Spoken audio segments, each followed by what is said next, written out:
and how it is important to us today as we go through all this evolution of inception of the days of that day and today, and how do you compare the political climate of Kenya during those original during those time of Sabasaba 1990 and today's protest and the things that is happening with the current government. Welcome, Dr. Ari. Uh, Good evening, everyone in Kenya, and good morning to other time zones. Thank you very much, the hosts, and thank everybody who has joined in. I would want to express my deepest condolences to families that have lost loved ones. I believe that even the injured in hospital, some of them may have succumbed from the time that the Kenya National Commission on Human Rights announced the figure of, I believe, 41 this past week. And of course, note that there will be a Sabasaba, well, not a Sabasaba, but a memorial service and a concert at Uhuru Park tomorrow to remember the people who lost their lives in the protests of the past 2 weeks. I would not want to say much at this moment because I believe that we should give other participants an opportunity to express their views. And as people join, and then maybe after 30 minutes, I could come in and give a historical context of the Sabasaba, also to speak about Ruto's utterances yesterday and the purported establishment of a task force, talk about the debt, and talk about some of the statements that Murkomen made today, and then suggest what I believe would be my opinion as to what we should do next. All right. Thank you so much, Dr. Ari. I think we have 30 minutes at least to say something on the same, and then you'll come and give the overview of Sabasaba and everything. I've seen Aman Manyora. Aman Manyora, yeah, we welcome you on board, and the rest who are here, you can request a mic. Last time you were here, we would like to hear your voice today. Thank you so much for joining us this evening, and we appreciate your presence and your time. Madge, can you lead that? And Kingsman? I think, Marge, go first. It's okay. No, go on. Let's just go, Kingsman. Madge, go ahead. I just wanted to say, because we are having a lot of requests today. My request will be like, once you've been given a chance to speak, please drop your mic, because we can only we only have like a space for 13 people who can be speakers at the same time, so that we give others a chance to speak. Please, once you are given a mic, and you've spoken, you've said your word, drop off, so that we can also give other speakers or other requests that are coming in, so that everyone is able to speak. And I think also today we try to stick within at least 3 to 4, 5 minutes max, Mark, but you can moderate on that, Mark. Thank you so much, Kingsman. Welcome, everyone. And so, as we begin, because in the previous sessions we had a case where, or many cases where people were asking questions that were already discussed before, to avoid that, kindly share the space once again so that we can join. And in 30 minutes, when the Tari begins, at least we will have. We will reduce the cases of people asking us questions that were already discussed. And yes, now we're going to begin. The first speaker is going to be Lynn Yaps, and kindly share with us about, feedback about the speech yesterday as we proceed. 3 minutes, please. Marge, I'm wondering, are you talking about me, or just go by a different name here? Welcome, everybody, and I'm glad to be in the space. My first time, and I'm very happy. I've been really wanting to come and join you here. I live in the US. I've been here since 2007, and I'm glad to see what's happening right now back home. You know, Yumbani, Mupo, are you there, young people? I'm so excited, first of all, but before we go to the excitement, I'm just like about to say, I'm very sorry and condolences to the families and friends who have lost the loved ones fighting for this war. It's because of you that people are seeing Africa. We have made a change. That is, change starts from you. You have become a torch to Africans, other young people from other nations from in Africa. Nobody knew that the X space could do something like this.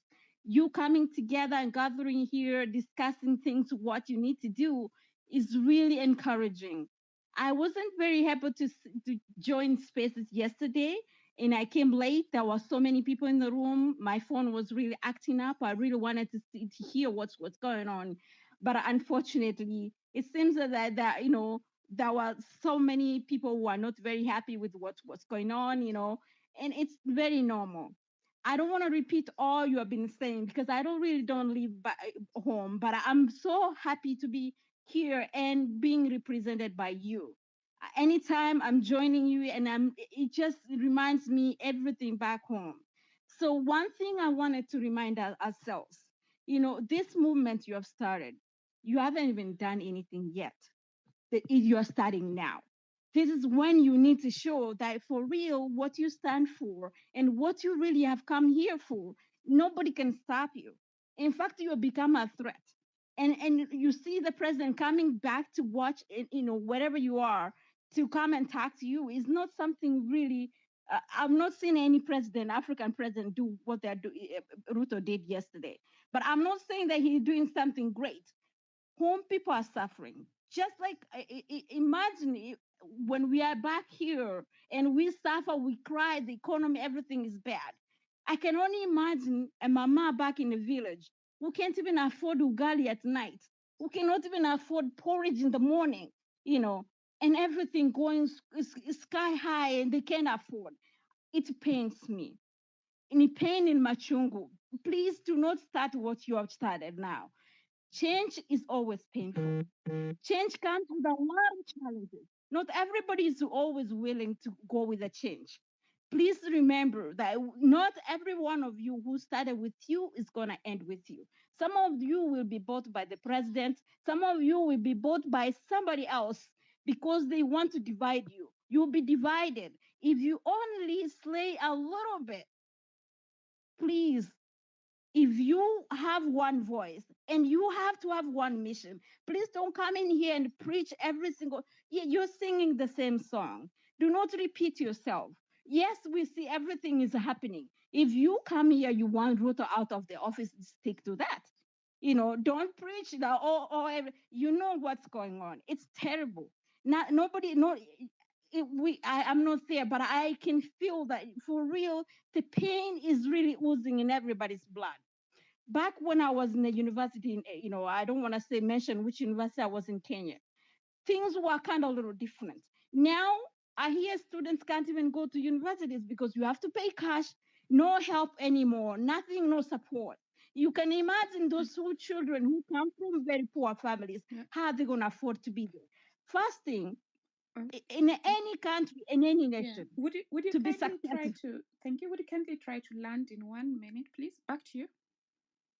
Oh, I'm sorry. It's just, let me wind up. Thank you.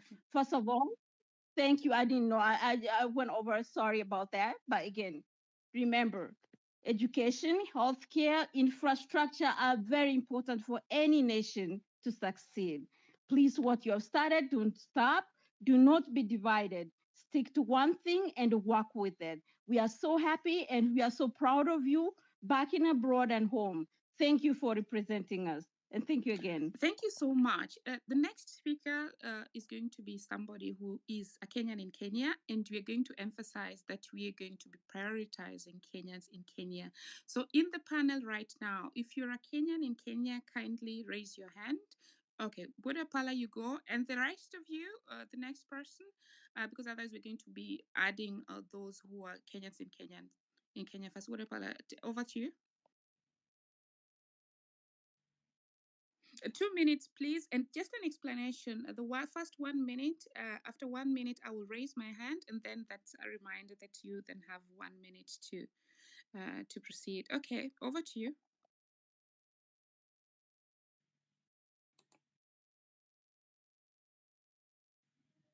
Okay. Good evening, everyone. Thank you for this opportunity again. I'm Wood Pala. Currently, I'm right now in Rongai. And I experienced the event firsthand last Thursday. I was among the youth who were in Mandamano, and we felt it. But today, we're talking about our overview of the presidential speech now. I think I can't even, there's no other better word to water it down, because I think you're dealing with a psychopath. For first, nobody asked him that, okay, we want you to come and engage with us on Twitter. The idea was he was asking for a conversation after it was overboard. We are into this place because somebody was acting tough. It was like, okay, you're telling us no finance bill, and he was already rushing it, and the country was the entire country was angry. Now it came to the speech yesterday saying that now it's a good time. We've come to a place where we are no longer talking about tribes issues, as if it's the cause of people talking in the name of unity. It has always been the politician dividing people. Kenyans are never in the name of tribes or what, because we always know our whole tribe can never even benefit, even if one of their person is in the government. They have always been using a tribe as a camouflage. So now that they can't use it, is acting like, oh, we are no longer talking about tribe, all these things. Then there are people who are dying, and we are asking you, okay, what will you say to them? And the kind of conversation you keep us bringing is like there were properties being destroyed and the police have to do their work. And you're like, okay, these people who are caught in Mandamano, first of all, you have accepted that it was their democratic right. Now, which part, where's the disconnect when you come back and say that we also have to protect property? They were never caught in part doing anything to deal with damaging property. So I think we're dealing with a weird person. Is looking for attention and everything. And right now, I think it's just to soldier on. I know some of us are down talking about traitors among us, but the good thing is we didn't have somebody like we can say that is the leader of this movement. This movement was organic because things are bad. By the time you unite people to speak one kind of this language, you have to know that it's really bad. Even the introverts are out. So I don't want to say so much because I'll be repeating myself. But I think right now it's evident we are not dealing with a normal human being. We're dealing with a psychopath. That's all. Thank you so much. We are moving to the next speaker, Emisembe. And for those who've spoken, we will drop you so that we can add new speakers.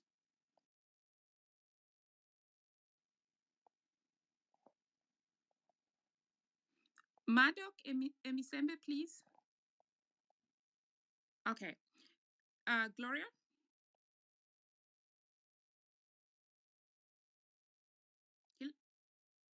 Kindly raise up your hand if you want to speak, or if you don't, we'll have to drop you, because as Daktari said, you only have 30 minutes before he gives us a backdrop of the Saba movement. Okay. So if you're here and you have the mic, please raise up your hand so that you Hello, can thank you so much, March.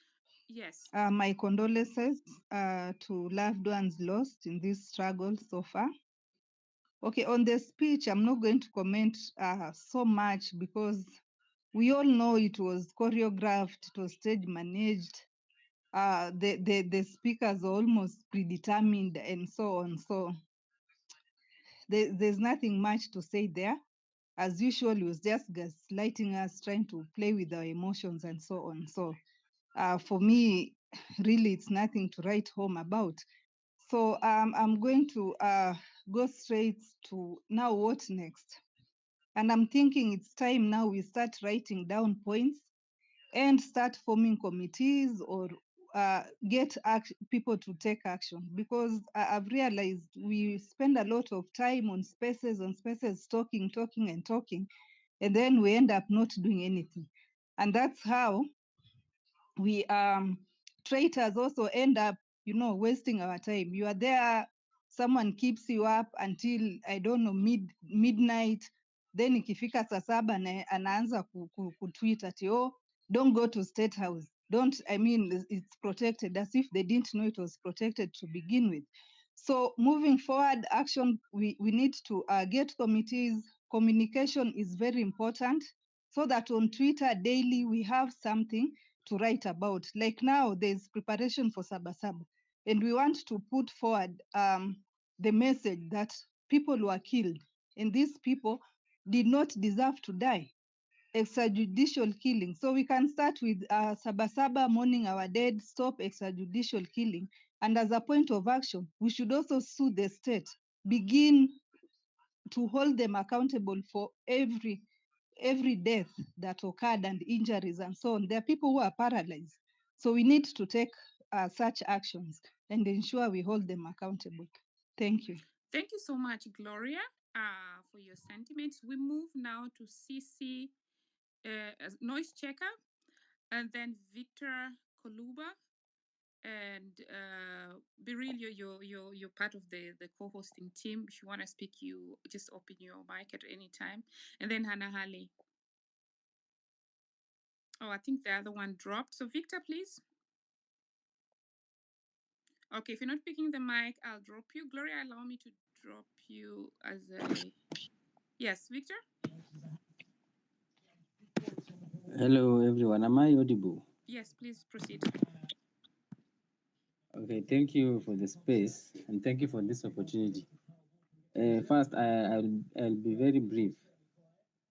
I want us to learn from this movement that for the past 2 weeks. We have been united with one voice, and our unity has changed the conventional ways of politics, the tribalic politics, to now they want to buy every activist, or every person that is trying to fight for the rights of the many Kenyans. We are of the 20 million plus Gen Zs, but they won't be able to buy everyone. We should continue. We should host these spaces continuously.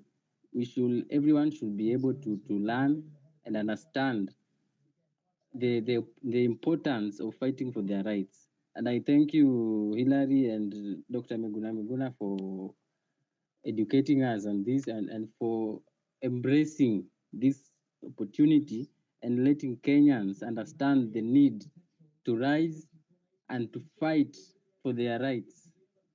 They won't buy all of us. They are sellouts. Like yesterday, we thought Osama was one of us, but we were very disappointed. And the president didn't answer any of our questions. It was just premeditated. It was a series. It was a movie. Something. It was predetermined. And so I will urge you to stand in one voice. As we continue, we will conquer. They won't buy all of us. We will emerge winners in the end. Thank you.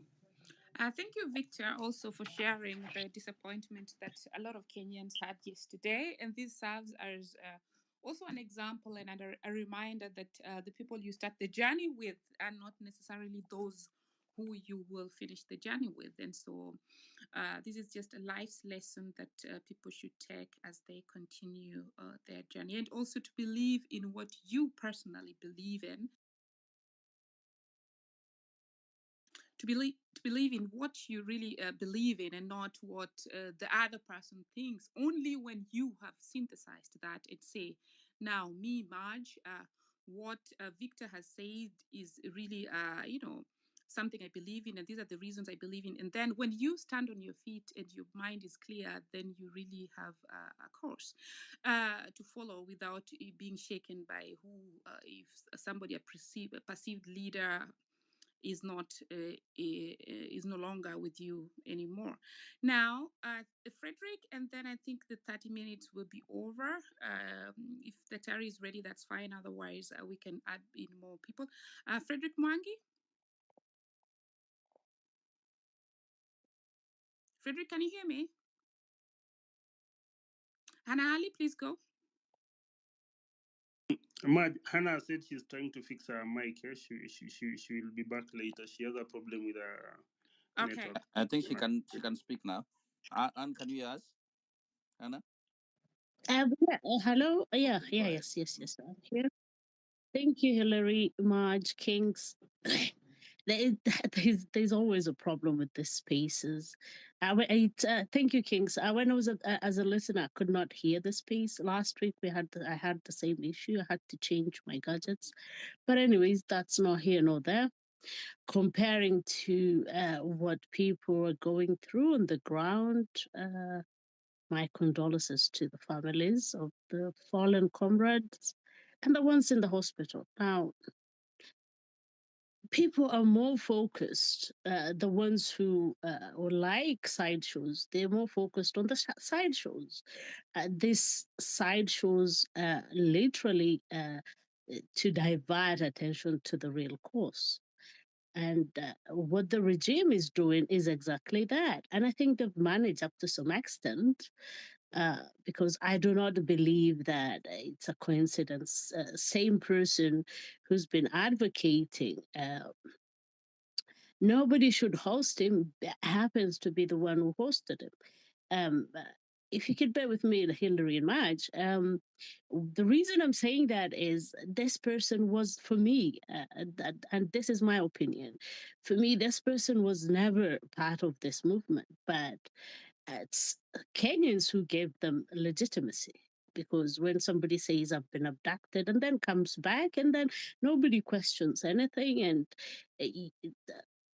the same person and then says, oh, nobody should, and point fingers at others. For me, I think it was a long con. It was all along, I think, part of their divisive tactics. That's what I think. I don't think this guy just came out of the woodworks and then all of a sudden he became the one to be hosting. I doubt that. I think the plan was there all along, and it's Kenyans who gave him the legitimacy, because people followed him, people listened to him, people were arguing with him on the timelines, and so on and so forth. And he's not the only one, and he will not be the first one. I think last week what Dr. was saying is we have to be vigilant. So we have to be vigilant. And part of that is to shut the noises that are coming, the sidelines, the sideshows.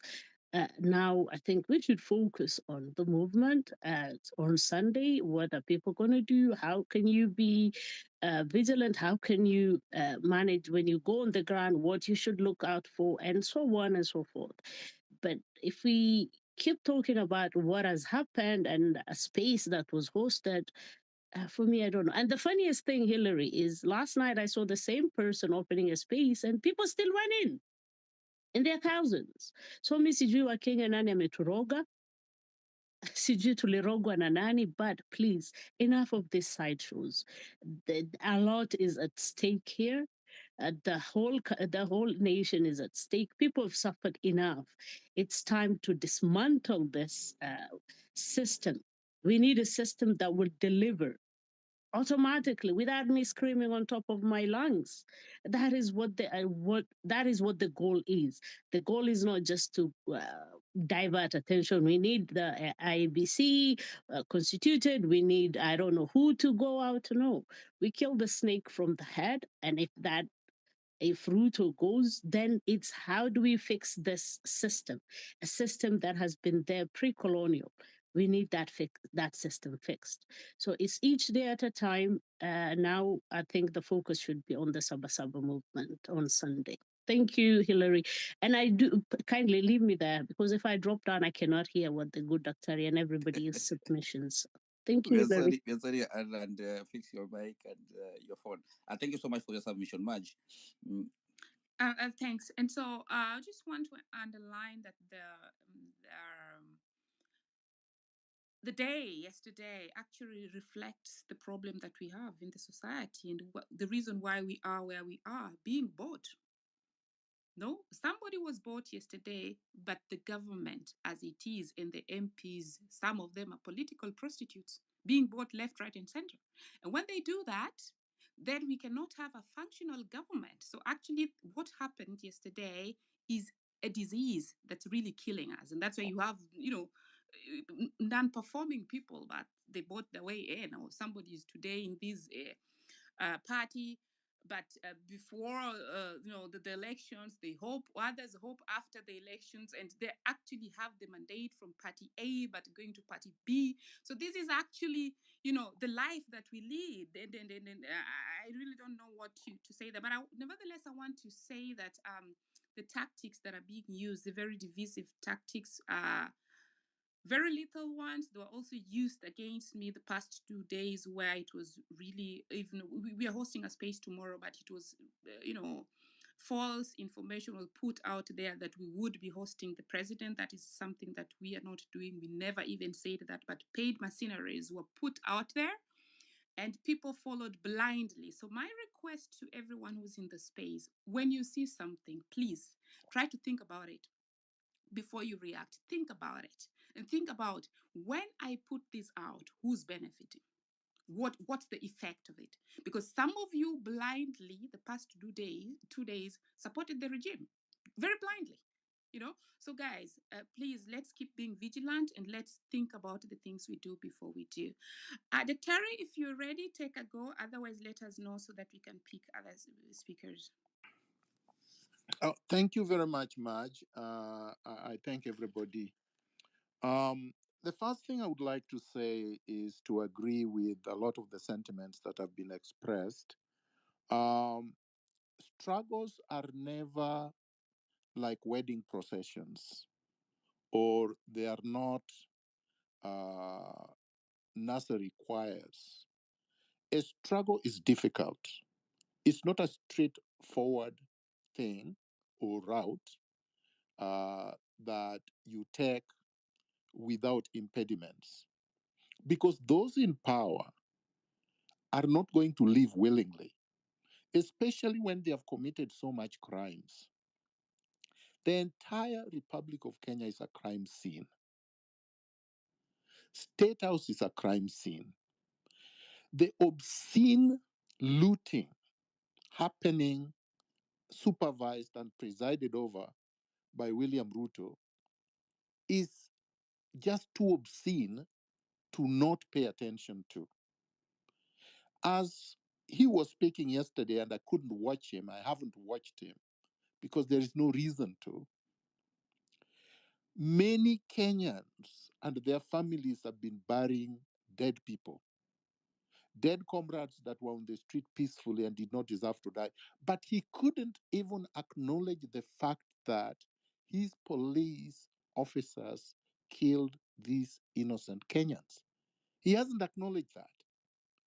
He apparently claimed, from what I'm reading, third party, for those who watched him, is that criminals snatched guns from police officers and shot innocent people. That's incredible. Who says that? What kind of a president says that? What kind of a president refuses to admit that what we saw, because it was on live TV, we saw them. We saw armed police officers and police officers in civilian clothing aim at protesters and shoot them dead. There was a sniper at parliament buildings that shot innocent Kenyans dead. These are not things that you expect somebody at State House to refuse to admit. How does a president, any president, refuse to admit that innocent Kenyans died when a constitutional body, an independent body, Kenya National Commission of Human Rights, the defenders, and many other independent organizations like Amnesty International and media houses such as the CNN and BBC have reported, confirmed, verified reports from families and hospitals and whatnot, that these individuals died of gunshot wounds. Forensic experts will tell you that the weapons from which the bullets were fired were government issued. He hasn't had any inquiry or investigations done, but he sits at State House, which he has not left since this thing erupted, and pronounces that criminals are the ones who are responsible. If he knows there were criminals responsible, what did the police do? What did the security services do? Why weren't these criminals arrested? We know, of course, that it's a bunch of lies, just like he tells all lies all the time. Did he take responsibility as the so-called president? No, he didn't. Did he take responsibility for the fact that it is his arrogant refusal to withdraw the finance bill before it went to the House that led to the protest, at least precipitated, triggered off the protest? No, he didn't. Did he recall or fire anybody in the police? Because it does have power. In the security sector, the minister, the PS, the Minister of Defense that has been speaking carelessly, has he done anything to condole with the families that lost loved ones? Did he contribute, or did his government contribute towards the hospital bills, the bills for the morgues, the burial expenses? Did he call any of the families that lost loved ones? No, he didn't. So we have a rogue regime that has not recognized what it has done, the damage, the harm it has inflicted on Kenyans. On top of it, he then announces unilaterally that he has formed a committee, another committee, to do a forensic audit, he says, of public debt, without understanding that Article 211, 211 to 24 to 214 provides that the Auditor General is the one who is supposed to do an audit of public expenditure, including debt, and then provide a report to the National Assembly, National Assembly Committee, the appropriate committee, that will then look at the report, and then if there are actions to be taken, then the appropriate government institution should take action. The Auditor General has already produced numerous reports about misappropriation of public expenditure, including specifically at State House since this government was installed in 2022, and nothing has happened. The Auditor General has indicted many government ministers and ministries and parastatals of abuse of public office and misuse of public resources, including at State House, and no action has been taken.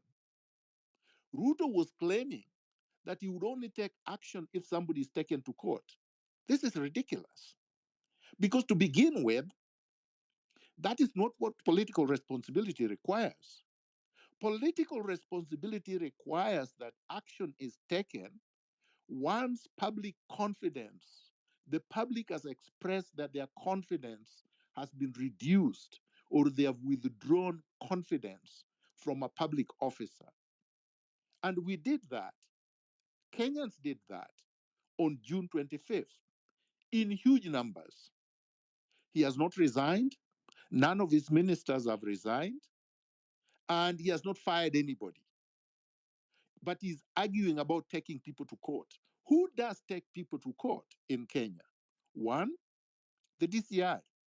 He controls the DCI. He appointed the DCI director.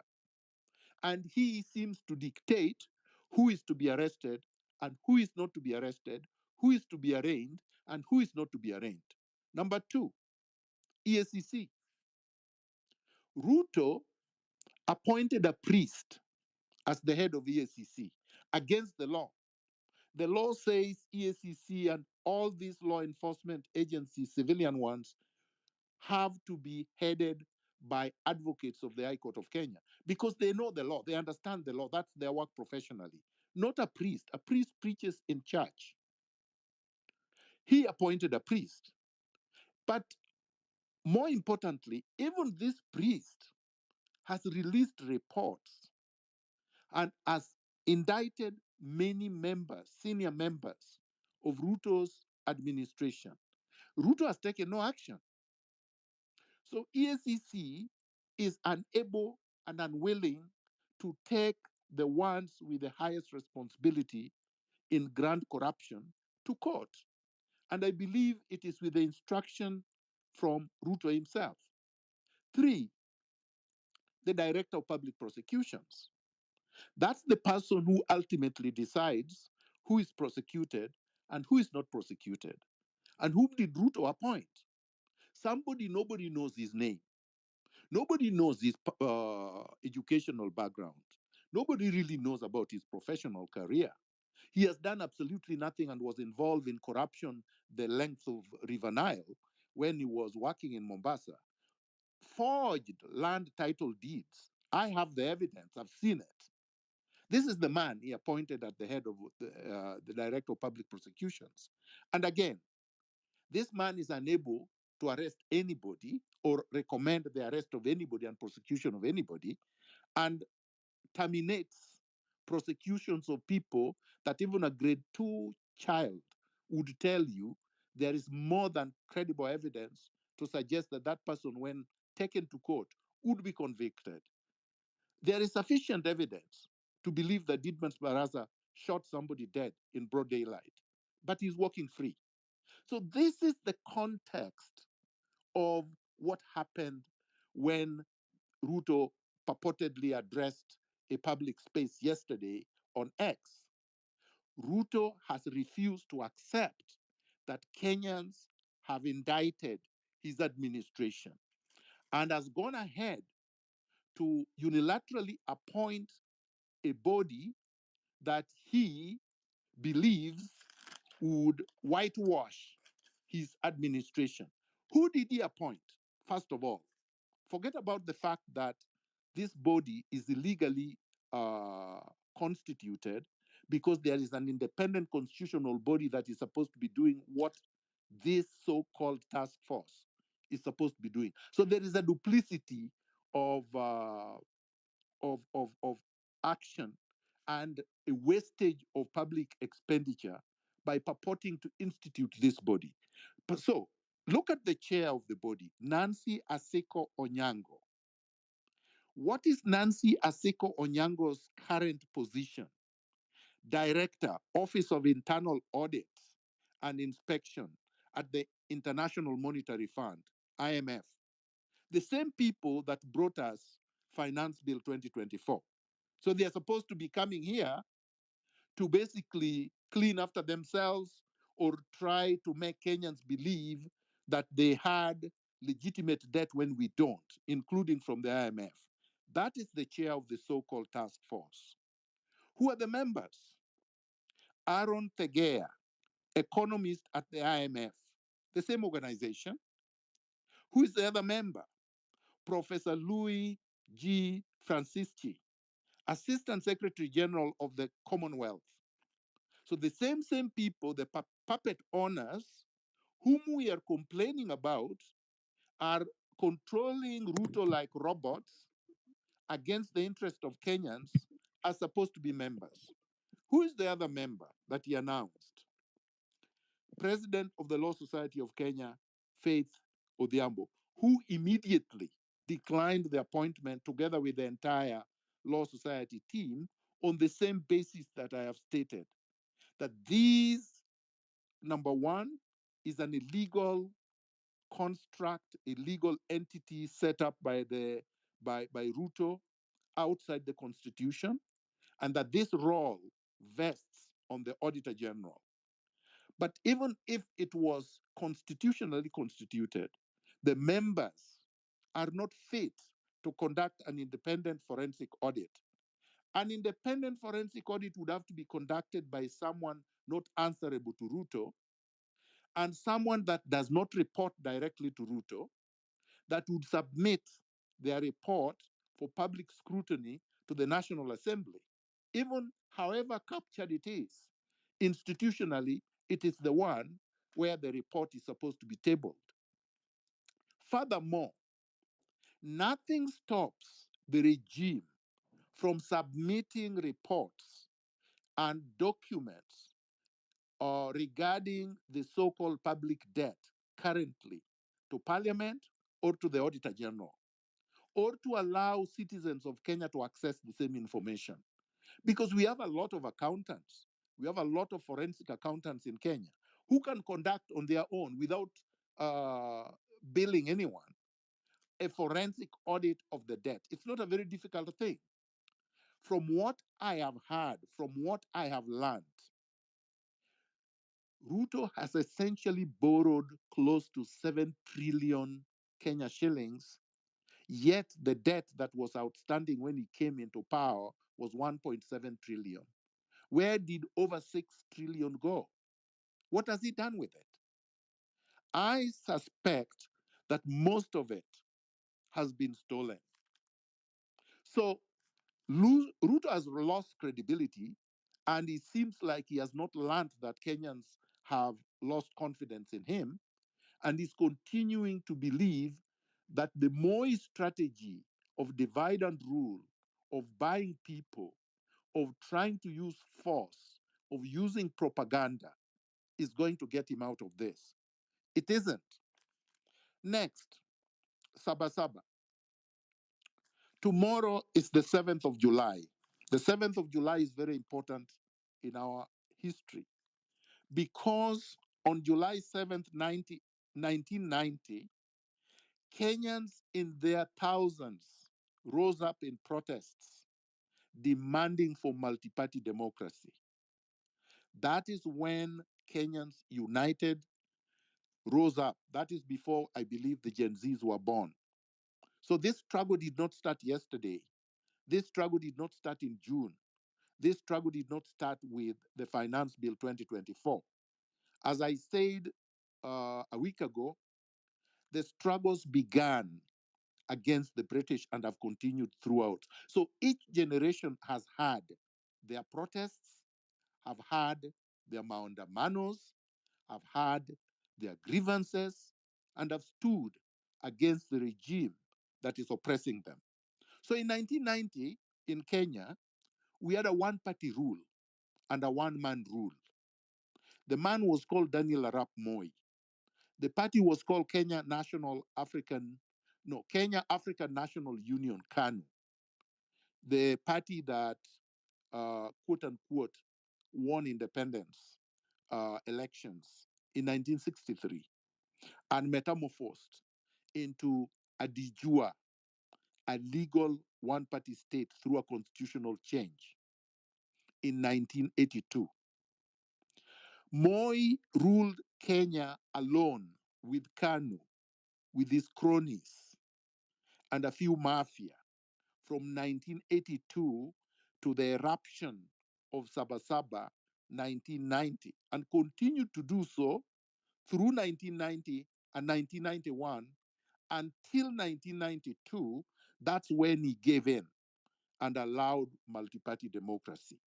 What were people complaining about apart from multi-partyism? One, Kenyans wanted detention without trial to end.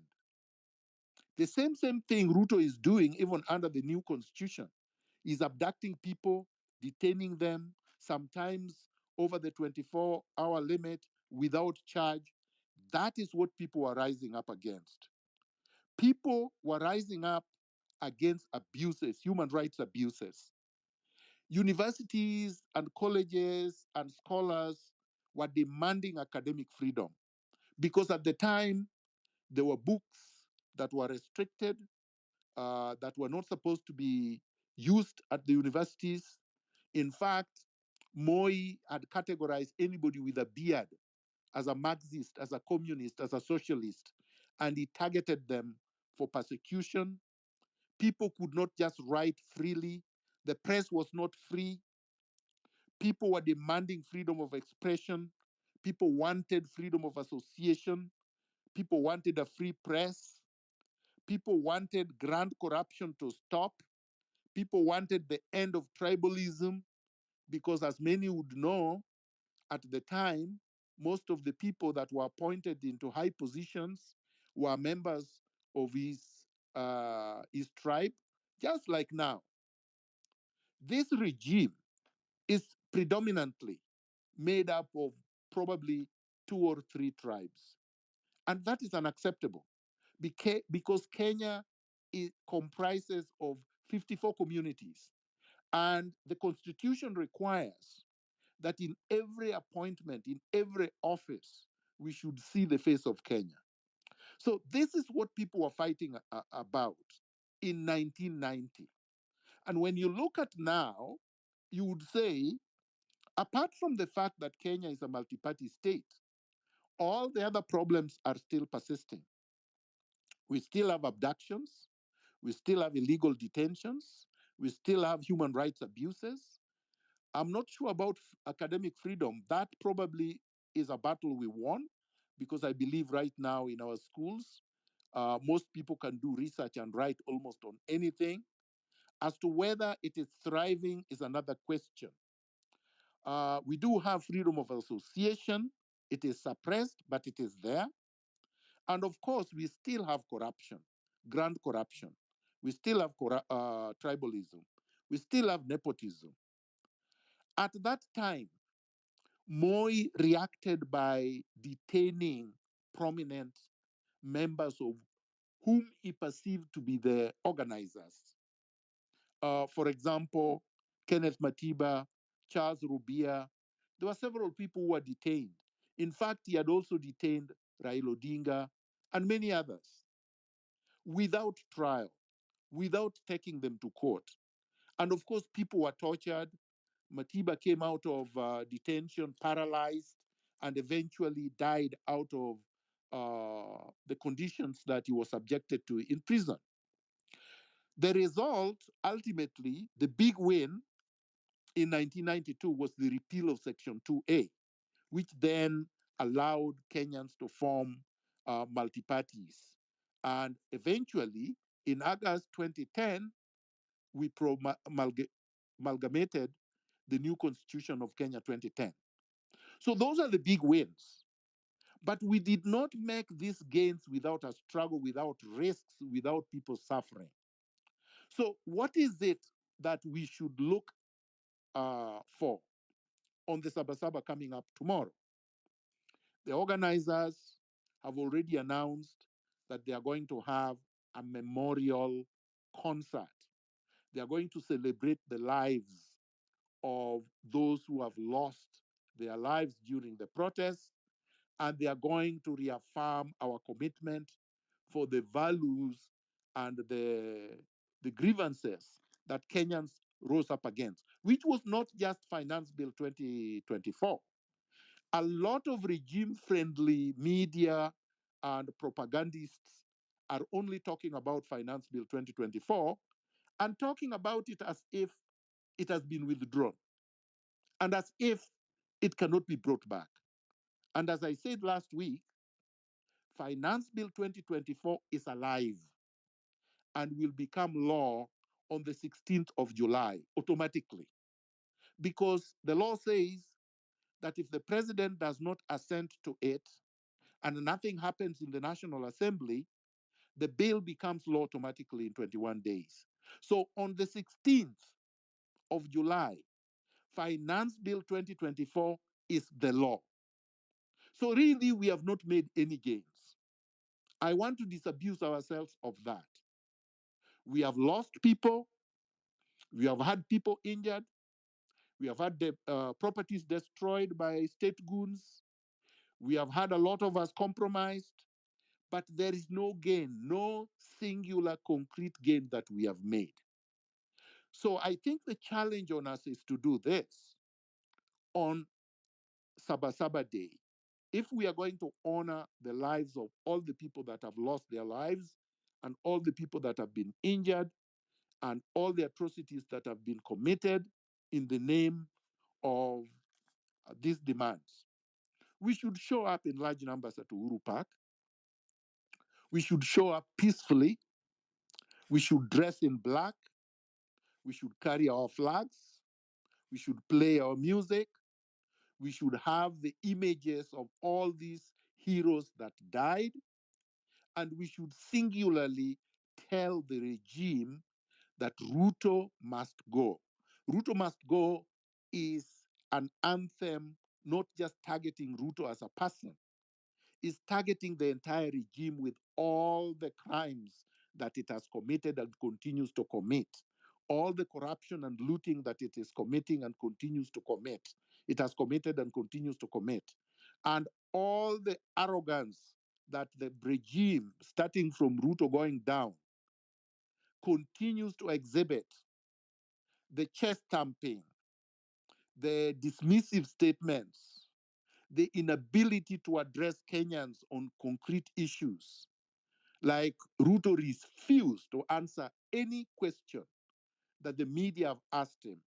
And I understand yesterday during the hijack to space, any questions that any of the critical speakers addressed him on, he did not respond to.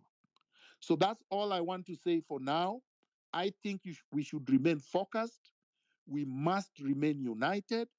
We must speak with one voice. We should not allow distractions. And we should send a clear message to thugs like Otero and the rest. Kenya belongs to us, not to tumbocrats who are looking for handouts. I will deal with one other issue. People say, oh, some of us are opportunistic. That's why we are supporting the protests. Forgetting that some of us have been protesting against injustices since we were teenagers. We never stopped. And forgetting that the opportunism can only be exhibited if there is a gain that is imminent. There is no gain here.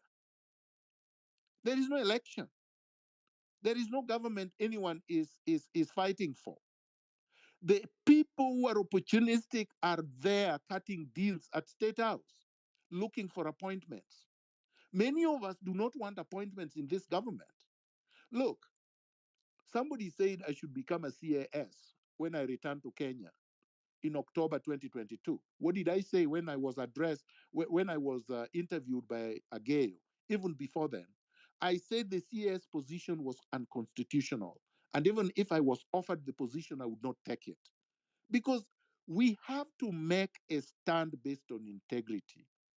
We cannot be swayed by crumbs when the majority of Kenyans are suffering.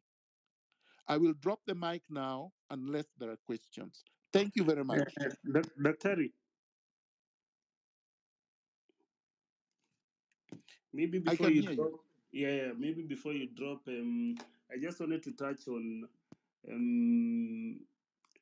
maybe to give more information about the finance bill that you were talking about yesterday when he was addressing the media before he came to the spaces.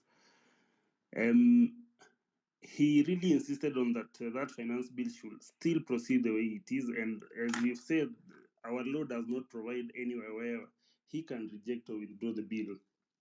So what he did, and that is my question, where I am wondering what is his end goal at the end of the day, because he said that he'll drop some office, he will amalgamate some, and then there are offices that he wanted to do away with. He spoke about maybe cutting staff in his advisory board by 50%.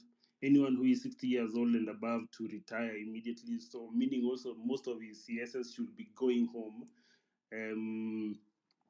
And he also spoke about, I think, merging some ministries. So in all that, at the end of the day, I was like, if you are taking austerity measures, but you're still maintaining your budget at 4.2, then where are the numbers? Because you're saying now, because you're insisting that you cannot pay, then I'll borrow this money. So I'll borrow this money. At the same time, I'll also be cutting down this and this and this. So this other that you are saving from austerity measures, where is this money going? Is it going to reduce our debt and maybe say now, because I've saved in all this much, there is no now the people like Akina Otero who have been benefiting from the confidential fund, and it has been done away with. Now that money maybe will be channeled towards debt reduction. So he never spoke about that. And maybe just to touch on you, Daktari, when you are speaking about the movement of Mau Mau, you forgot to mention yourself when you were a student leader back in 1987, 1986, 1987, and you were also detained by the same regime fighting for the same cause. So thank you very much, Kingsman. First of all, everything that Ruto said is a lie. So let me begin with the first one that you mentioned. If he says that he's going to disband parastatals, but the staff are going to be transferred to other departments and ministries, so what is being disbanded? Because it's like saying you are going to stop using one room, but the people in that room are moving to the other room. So, which means that if there was a budget for feeding those people, it still continues. They are going to still use the same amount of energy, the same amount of water, the same amount of everything. So, what have you done? You have moved people from one room to the other, but the budget remains for these people, right? And in any event, was that the demand of Kenyans? What is it that Kenyans were complaining about in the finance bill? It wasn't about public uh, uh, the amount of people in the public service. People were complaining about overtaxation. Has he done anything about that? No, zero. Taxes have not been reduced in Kenya. And there is nothing he has done regarding commodity prices, regarding most of the debt that have been stolen. Basically, they consider them debt. They are debts that were incurred without our consent, without our knowledge. And you don't need an audit to be able to tell us what these debts are because you're the one who got them. You have the papers. You signed them with the so-called, IMF and the World Bank and maybe with the Chinese banks. But disclose the information. How about the ostentatious spending? He's still wearing, in fact, I think at the so-called space, he was still wearing his 30 million watch. I mean, he has not tendered it back to the public, sold it, and returned the money that he used for buying them. People are saying this man has been in politics for 30 years, therefore he can afford a watch. Do these people know how much an MP was earning when Ruto first became an MP? They were earning less than $150,000, 150,000 shillings. It's not enough, even if he worked for 60 years to be able to afford one watch worth 30 million. So the amount of money they are spending, they definitely did not earn. How about this nonsense about he has disbanded the confidential fund? That's the most nonsensical lie I've ever heard. So if he has disbanded the confidential fund, how is the NIS going to be funded? Because that's the chunk of the money is through NIS. Is he going to open the accounts of the NIS so that we can forensically audit it? Because that's where they put most of the loot and they take out so that you don't see it. No, he will never open the accounts of the NIS. So therefore, this allegation that he has disbanded the confidential fund is a red herring. It is neither here nor there. And it has nothing to do with what the demands were. Has he fired anybody? No, he's talking about I may. He's saying if somebody is charged, I will fire them. No, Ruto constituted this government consciously. He constituted a government of crooks for crooks consciously. He can fire his crooks tomorrow if he wanted, or yesterday if he wanted. But no, is still dilly-dallying.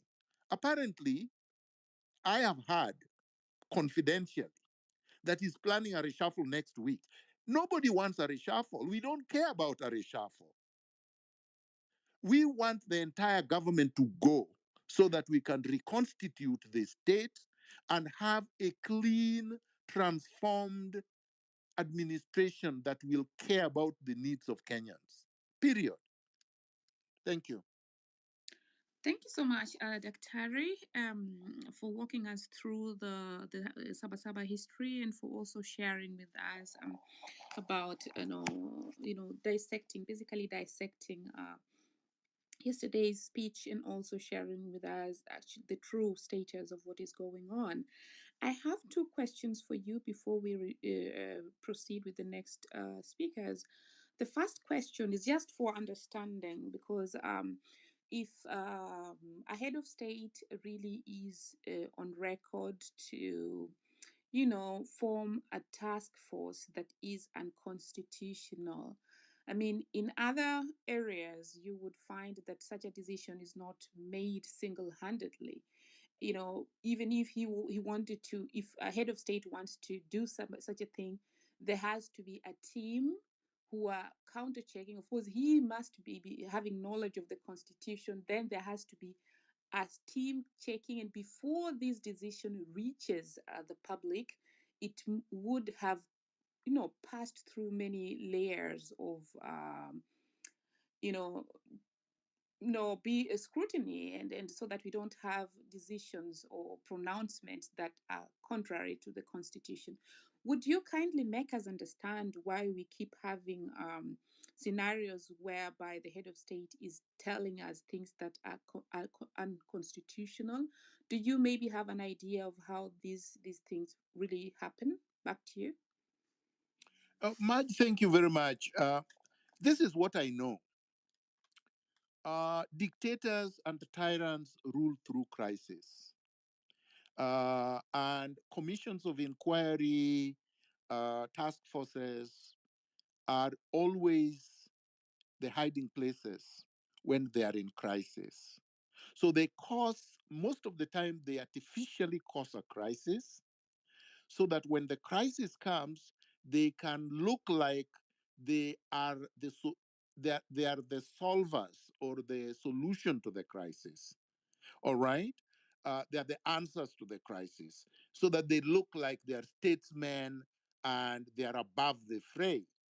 Moi did it by creating commission after commission when, and Kibaki also did the same.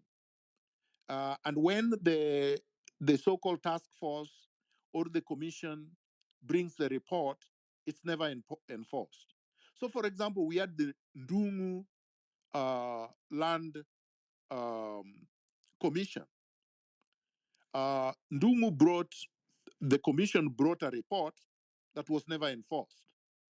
During Kibaki's time, we had the TJRC, Truth, Justice, and Reconciliation Commission. It brought in a report, never enforced, because they use this as release valves. When the pressure is too much, you create this to release pressure. There was also the Waki report. Most of it is not of the post-election violence. Most of the report, nothing was enforced.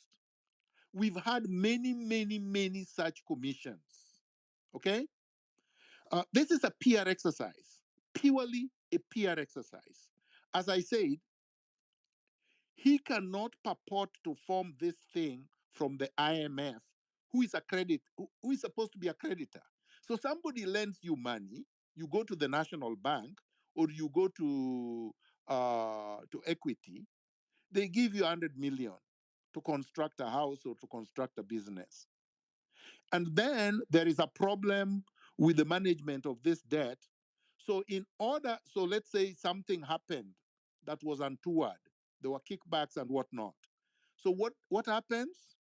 The same creditor, Equity Bank, then says they have constituted a team to investigate whether there was a kickback or not. Do you think you will ever find out whether there was a kickback? when the same creditor is the one responsible for this? No. To be able to find a solution, both the creditor and the lender must then tender information to a third party, an independent third party, to look into it, so that the report does not go to the people who are involved. It goes to an independent body. The independent body is the one that does the forensic audit and then reports to another independent body to be able to tell us if there is a problem. That is transparency and accountability. But no, Ruto, who is the person who caused the crisis, is the one who forms this PR task force. The task force is supposed to work under his supervision and report to him. But the members of the task force are from the people that he borrowed from. It makes no sense. So why is it done? It is the culture of impunity. Because he thinks he can get away with it. Because he gets away, because many regimes have gotten away with it. Because the president cannot be sued and cannot be charged. Because he's immune under the Constitution. So he thinks all you need to do, because this is what has happened before, is to just ride the storm. You remember there was a KEMSA scandal. Nobody went to jail.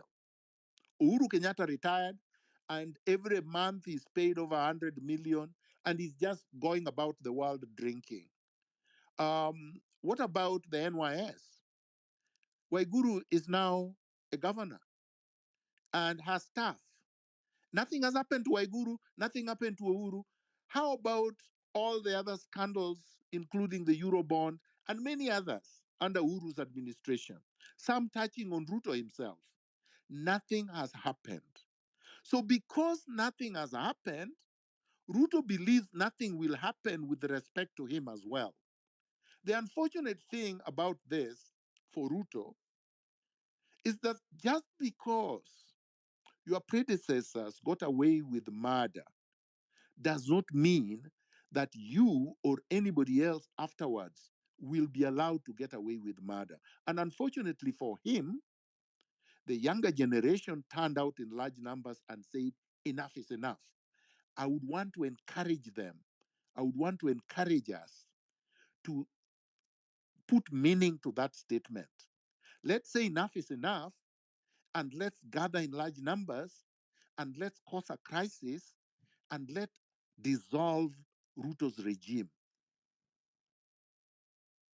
Thank you so much, Dr. Harry, for the really intensive explanation. Just a moment, Kingsman. Thanks for the very intense. Kingsman, would you kindly mute your mic? Thank you. And so that explains really the rot in the society that even makes our leaders also behave the same way, whereas they have the, the legal and ethical and moral obligation to do the right thing, but they don't do it. So we need to have a reset, absolutely, even in the society, not only the leadership, but also in the society, because really we give back the same thing. But before I give the mic to Kingsman. Mark, as you give people mic, I want to remind our people that let us be very, very patient, because we have more than 100 people requesting a mic, so we cannot give everyone. Thank you much. Thanks, Hilary. So before I give the next person, before I give Kingsman the mic, I'd like to request the next speakers to really, be precise with their questions, and then just channel those questions to Dr. Harry, and then we'll pick 3 people to answer to ask those questions, and then Dr. Harry can respond. But if he wants to respond in between, sometimes there is a question that you're burning to respond to, then he can do that. So the order will be Mitch, Oichi, and then Mebs. Okay, Kingsman, over to you, and then the speakers can ask the questions.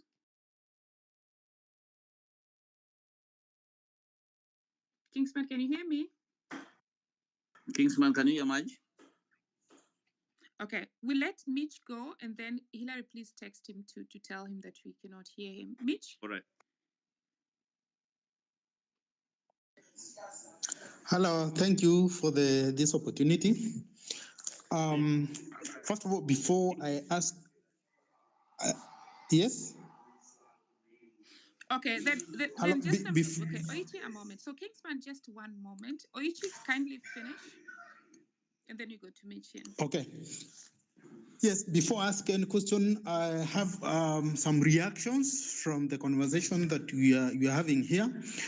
One is the reaction to the speech that I had from Mukamen, that is CS for Transport.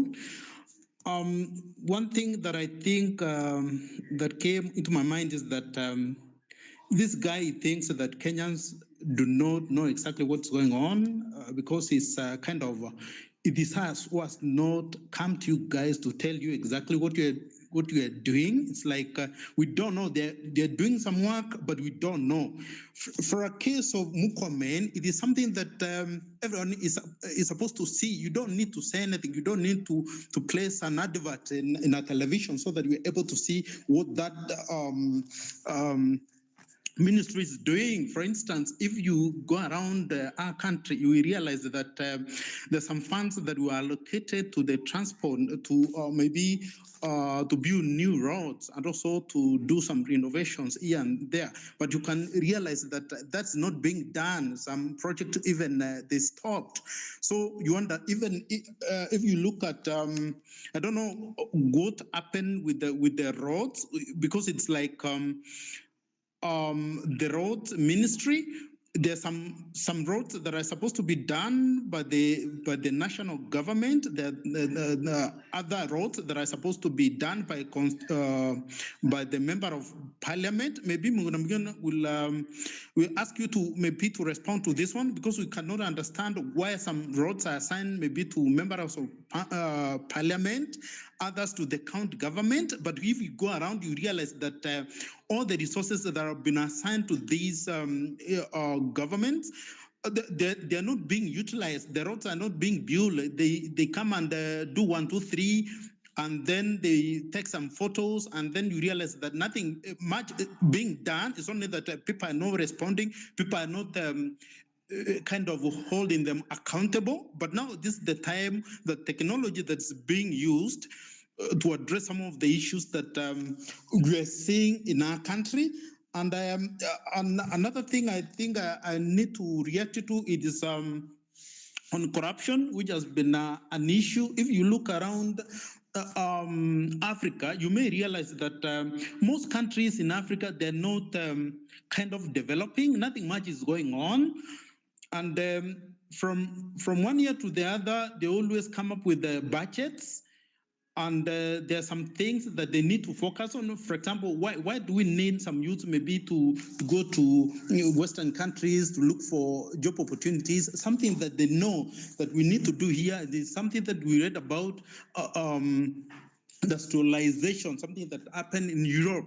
Why can't they do them here? And then you see some people, like some county government, they have assigned a kind of, they have allocated a particular budget for people to go to different countries to benchmark. What are they benchmarking? Because they didn't know exactly what is supposed to be done. We know that we need to have industries. That's what we create job opportunities. And if we are not focusing on that, and if we are focusing on other things, then it means we are doomed as a country. So what's happening actually with the from national government to county government, it's like corruptions like in large scale. Yeah. And I think that's what bring a big issue in our country. And that's why everyone is hungry, because what is supposed to be like services that are supposed to be even for free, that's not being provided by national government, or no one cares. These politicians, they don't care. What they care about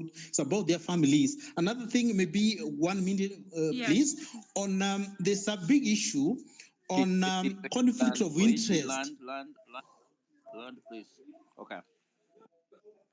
Yes, what 1 minute, please. Yes, please. On Yes, on the issue of conflict of interest, I think also it is a big issue from the national government to county government, whereby you realize that the people who are doing business with the guy, I don't know if there is maybe also something that Dr. Miguna can respond to this. Do we have a law that that it clearly states something to do with the conflict of interest? If you are employee of government, then you are not supposed to do business with the government, including the relative, because here they are using proxies to conduct a business, and that's how they get this amount of money that we are seeing people that they are carrying, and they're going to for donation, something of the sort. I think one last point. Now, for this, what is being pushed is that Oichi, kindly, we need to focus. kindly, Oichi. Let's Okay. just also be mindful of other people. You know. Okay. Yes. Oh, thank you, thank you. Then let me end at that point. Thank you. Thanks. Yes. So now moving forward, I'd like to just underline again, it's 2 minutes each, and we are not restricting because we do not want you to speak as long. We know that the 2 minutes are very restricted. So kindly do prepare your points so that you can deliver them within 2 minutes. After the first minute, I'm going to raise my hand. Look at my profile. You'll see that. And that when I do that, it means you have 1 more minute to go. And I do not want to cut people short by just saying land, because it actually also distracts your train of thought. So please, let's abide by that. Kinsman and then Mitch.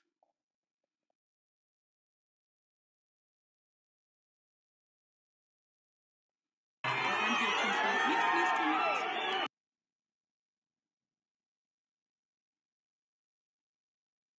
Yes. Hilary, can you hear her? I cannot hear her. No, I can't hear Mitch. Mitch, we can't hear you. Okay.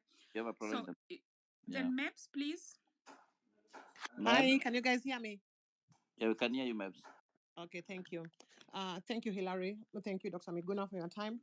I'll be very brief because we don't need to go back to the scripted X space that Ruto held yesterday, because if you want to hear the opinions of Kenyan people, because this is not a Gen Z movement anymore, it's millennials, it's all Kenyans, you have representatives in all these spaces. Right now they're listening, so they know what we are really doing. So you don't send their Robert Alai, who works for the government, to ask questions, because he doesn't represent the views of people on this cause. I heard him campaigning about the jobs that he is really securing for the youth in Germany. I will tell you for a fact, because I live here in Germany since 2007.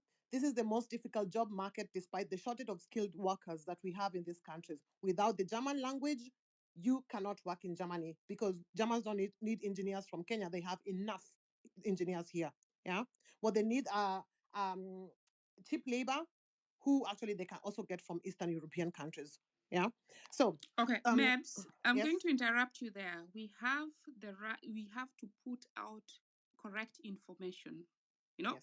So when Ruto speaks about Poland and says that Poland needs labor, the situation in No, Poland. I'm talking about Germany. He spoke about Germany. I'm the moving jobs there. that he's I'm securing moving in there. Germany. Yeah. I'm moving there.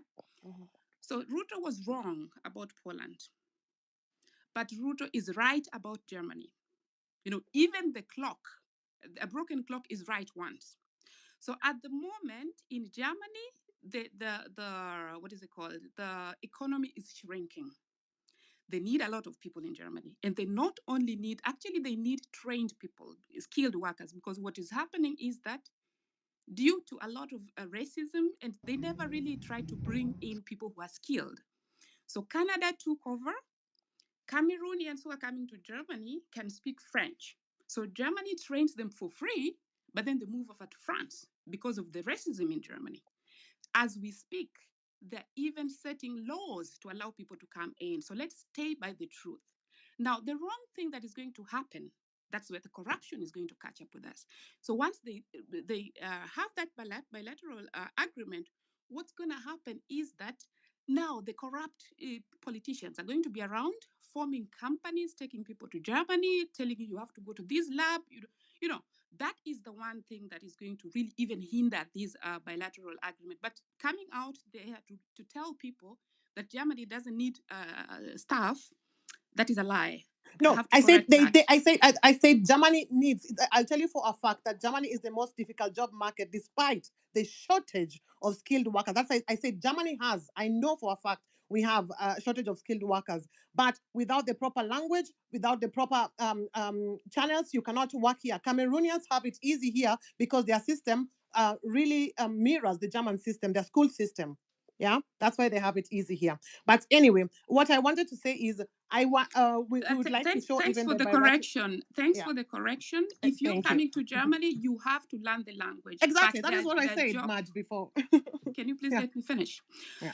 And then you're going to divert back to the topic, because otherwise that is not, because this is not the topic of the discussion. And as you've had out there, people are saying, well, now they're just discussing other countries. So, like I repeat, for Germany, he's telling the truth, apart from the corruption that's going to surround this. They're going to just give it to their relatives and things like that, But really, other things about coming to these other countries, we can talk about them another time. So do take your last minute to really just say something on the topic. Over to you, Yeah, Mebs. I had a question for Miguna, because we know that the 50 CAS positions were also unconstitutional and they were still in position. So what do we do about our president, who always keeps giving us the middle finger all the time, coming up with this unconstitutional bodies? And what can we do? Because we are tired. We are tired as Kenya. As to put it in context, is Kenya's GDP is only 113 billion US dollars compared to the US for 27 trillion. And in the US, they only have 15 cabinet secretaries, while in Kenya we have 22. Why do we need 22 of them? Why can't, I think constitutionally we can just have like 14, a minimum of 14. Why don't we just use 14 and cut our budgets and work according to what we have in the budget? I will leave it at that today. Thank you for the time, Hilary. And thanks, Mebs. And another thing I can point out, which is a lie or which the government did not disclose, is what they're offering to Germany in return. They're going to fast track deportations.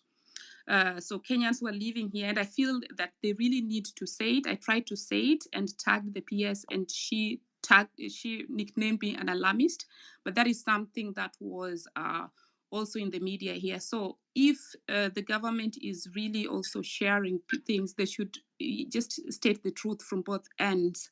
Now, who was next? Exactly, Hillary? just a point, Madge, maybe with liars on inbox, then we can maybe have this bilateral contract translated to English, and then we put it out for people to read by themselves. Right, Maps. Thank you. Thank you so much. Yeah, I know. Tabitha, do you have anything? And then Walimu, then Prof.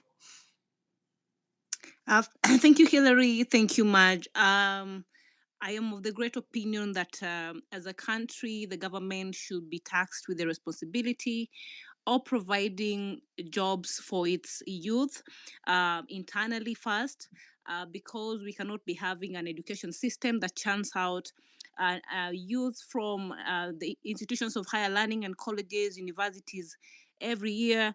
And yet we cannot have a system that also absorbs them actively into those professions. So we need to have a conversation internally on how we as a country need to self-reliantly equally provide some percentage, even if it's not the whole lot, but some percentage, a higher number of youths who come from these institutions of higher learning, that we design courses for them to partake. And even we create motivates. And the other day we had the president speaking about the affordable housing as a means towards creating employment for the youth, which was so laughable. Not all of us go to school to study issues related to constructions and things like that. But as it stands at this particular point, I'm just thinking, Dr. Miguna, could it be possible that maybe moving forward that the Gen Zs or the millennials, like Meb say, that now this is not just a conversation from the Gen Zs alone. What is the role now of the Gen Zs, for example, in holding this county government accountable? Could we now maybe have a conversation or engagement that could also bring this county government, the county governors? I've seen a lot of reports going around of them really having wastage of our resources and monies and not creating employment or providing services to our counties. Where can we move as Gen Zs or even just nationalists from these particular other counties? Where do we proceed from this? Thank you. Thank you so much, Tabitha. Mwalimu and Mwalimu, Kingsman, I see you back. Kingsman, go, then Mwalimu, and then Daktari can chime in. What I wanted to touch at that time before I had network issues was Daktari. I don't know if you've seen. There's a report, Auditor General's report that is going around about. I think yesterday they gave out a report on the counties, and you could see the wastage that is going on. The county of Meru used 1 billion shillings in travel. The county of is it where this former speaker comes from? They have used over 3.6 billion shillings in expenditure that is non-developmental. Our own Dimpo guys in Nairobi has already used over 700 million shillings in travel alone. So begs the question, when we are bombarded with this external debt that you are being told about with Kinandi, oh, you must pay, you must pay, you must pay. Daktari, can we get to a point whereby we tell this IMF and Akina World Bank that no, where we are, this 7.2 million, because there's a chart that I've shared for the growth of our debt in the last 10 years. As you can see, the growth is exponential. There is no single year whereby we've reduced our national debt. It is growing and growing and growing. Yet development is also being curtailed each and every year. So the growth is not like they do not go hand in hand. So my question to you is, now we are trying to make the life for this guy as hard as possible. Can we just agree that 90% of our debt is odious debt, and we tell IMF and whoever whom they borrowed from? Because I believe the 2 Eurobonds never go to Kenya, which are around 400 billion. So we say that we are not going to pay this debt, Daktari. Is it possible?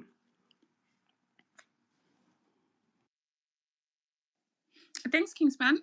Mwalimu, if you can proceed, and then we will see the point where Daktari is going to take on the questions. Mwalimu, please proceed. 2 minutes. Yeah, good evening, ladies and gentlemen. Thank you. My name is Mwalimu Simon Gishuki.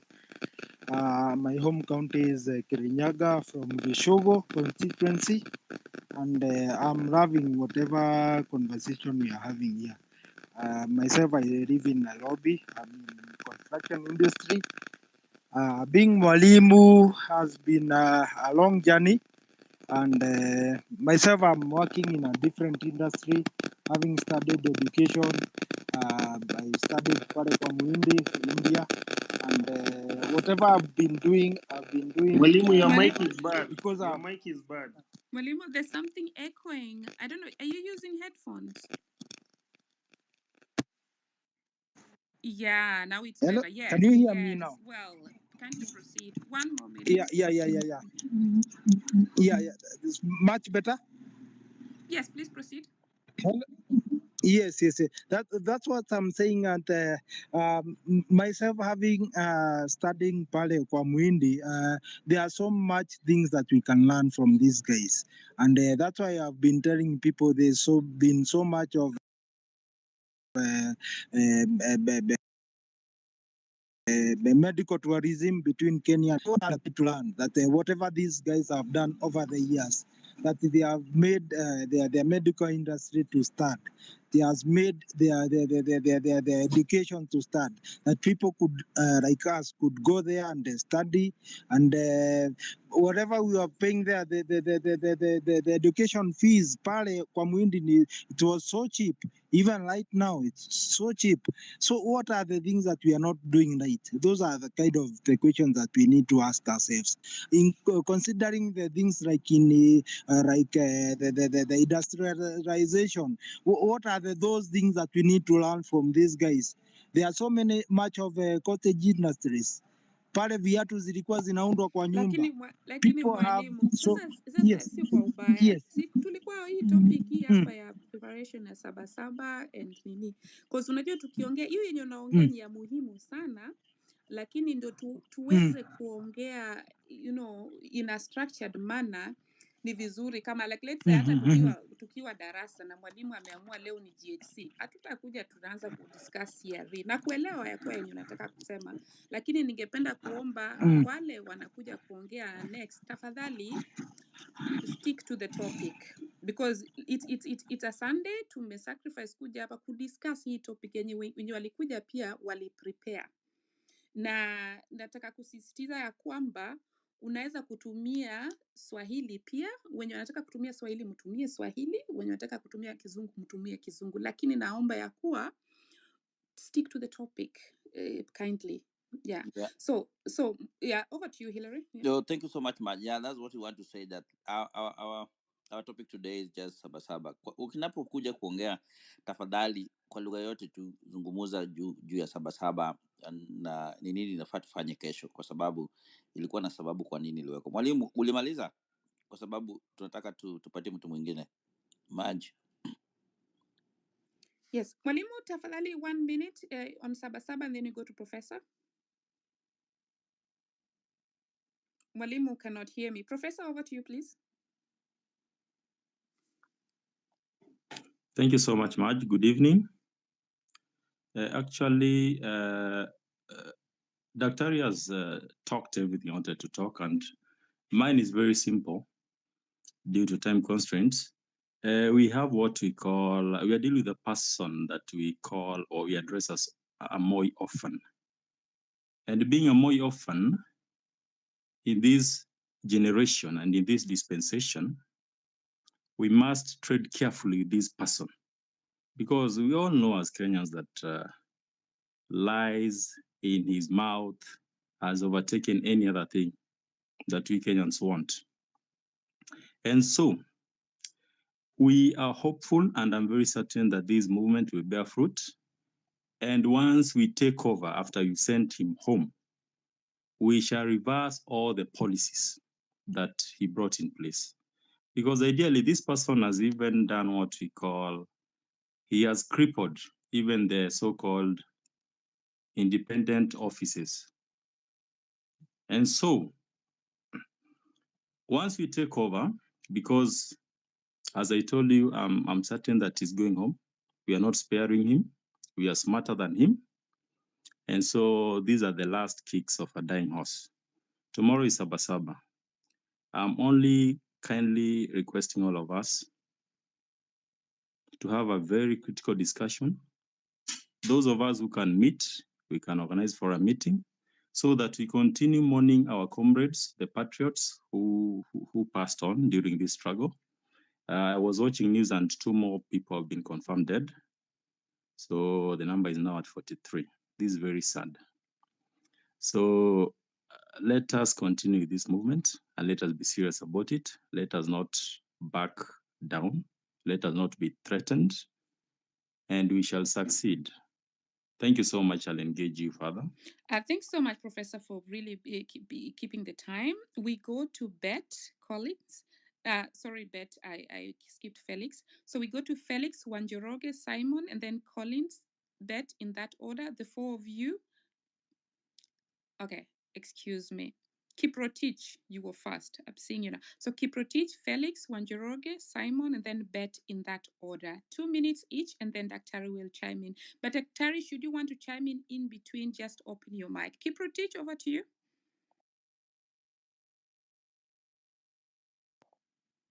Kiprotich, going once, twice.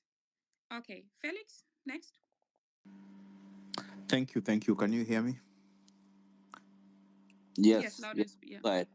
All right, thank you. So for me, because we are talking about Sabasaba, let me say I'm one of the millennial come Gen Z. So I can only say it's what I read in books. It's what I know about Sabasaba. But going forward from tomorrow, I want to wish those who have died to rest in peace, and those who are in hospitals, quick recovery, as my opening remark. So being that I'm seeing many people around, including politicians, I want to say this. To be someone who has a unpopular opinion, like Dr. Miguna himself, I'll say one thing. Ruto might be here to stay until 2027.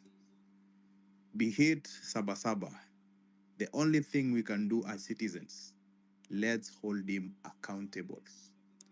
That's the only thing we can do. Being that we are in a democratic country, this guy got, I don't know if they stole or they won it fair and square. Let's hold him accountable. For those of us tomorrow will be in Urubak. Let's print placards, t-shirts. Let's send the message out loud and clear. And going forward, for all revolutions which have happened in the world, there has to be casualties. Those who have to pay the price for the rest to enjoy.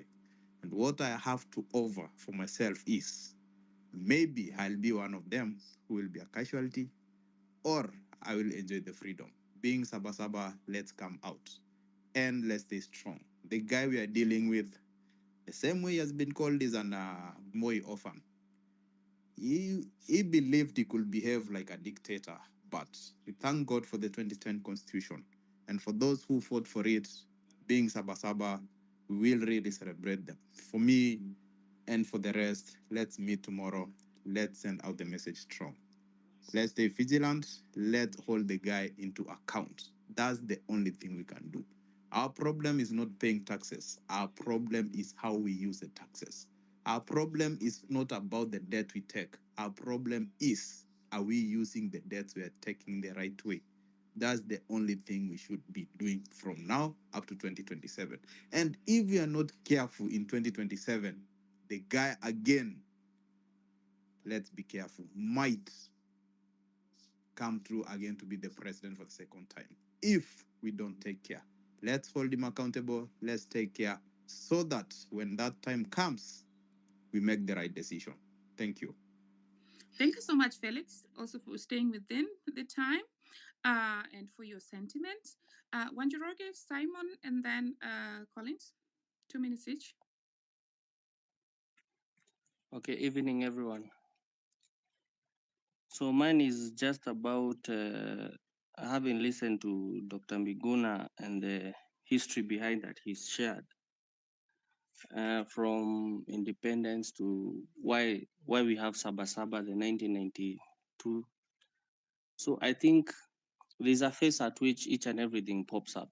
And moving forward, I'm a millennial, and also having supported the Gen Z in what they did, I think it's only fair now moving forward, next 50 years, what's the thought process that shall dictate what we need, what is needed to be presented to the people?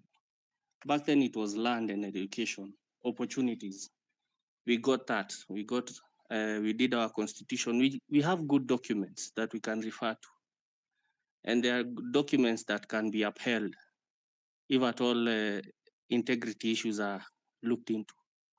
But now, whatever shall be addressed tomorrow, let it communicate, let it resonate to what the Gen Zs need. We have got internet these days. They have also sourced their own source of incomes online. So moving forward, what opportunities are we bringing up? What do they demand? Or rather, what would I also demand? I don't need to have the government look for me, look for a job for me outside. Why doesn't the government promote me, ask me what do I need to do or what can I do for the support? I think it's only fair to say that we have got enough for everyone and enough to invest in ourselves. So matters to do with corruptions, those are things that we have got documents to be addressed. But now let's also relate to what next. We may say we will do away with someone out of office, but that's it. But what next? The person to enter that position.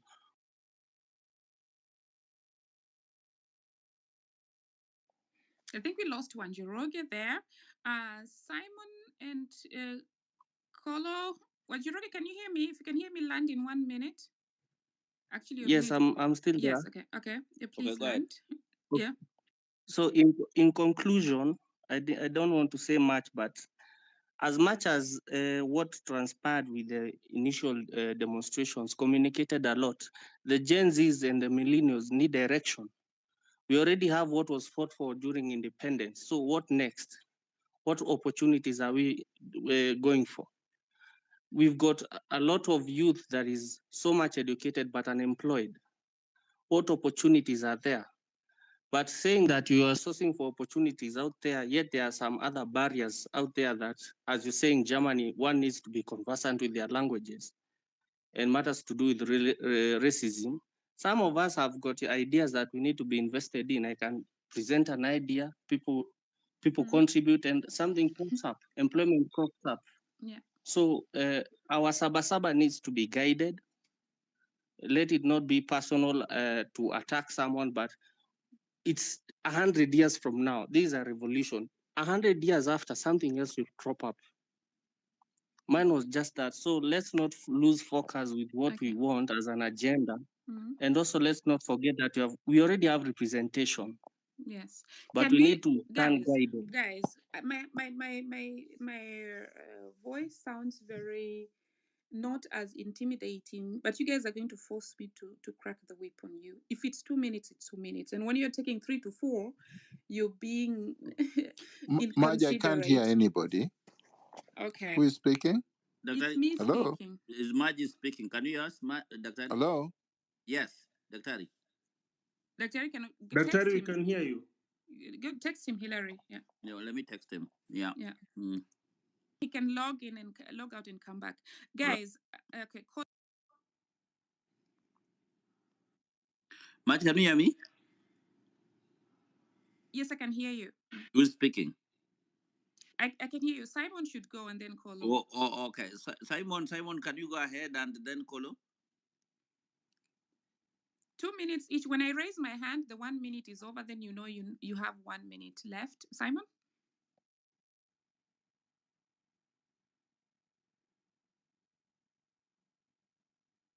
Simon, go. Okay. I can't hear Simon. Kolo, please go.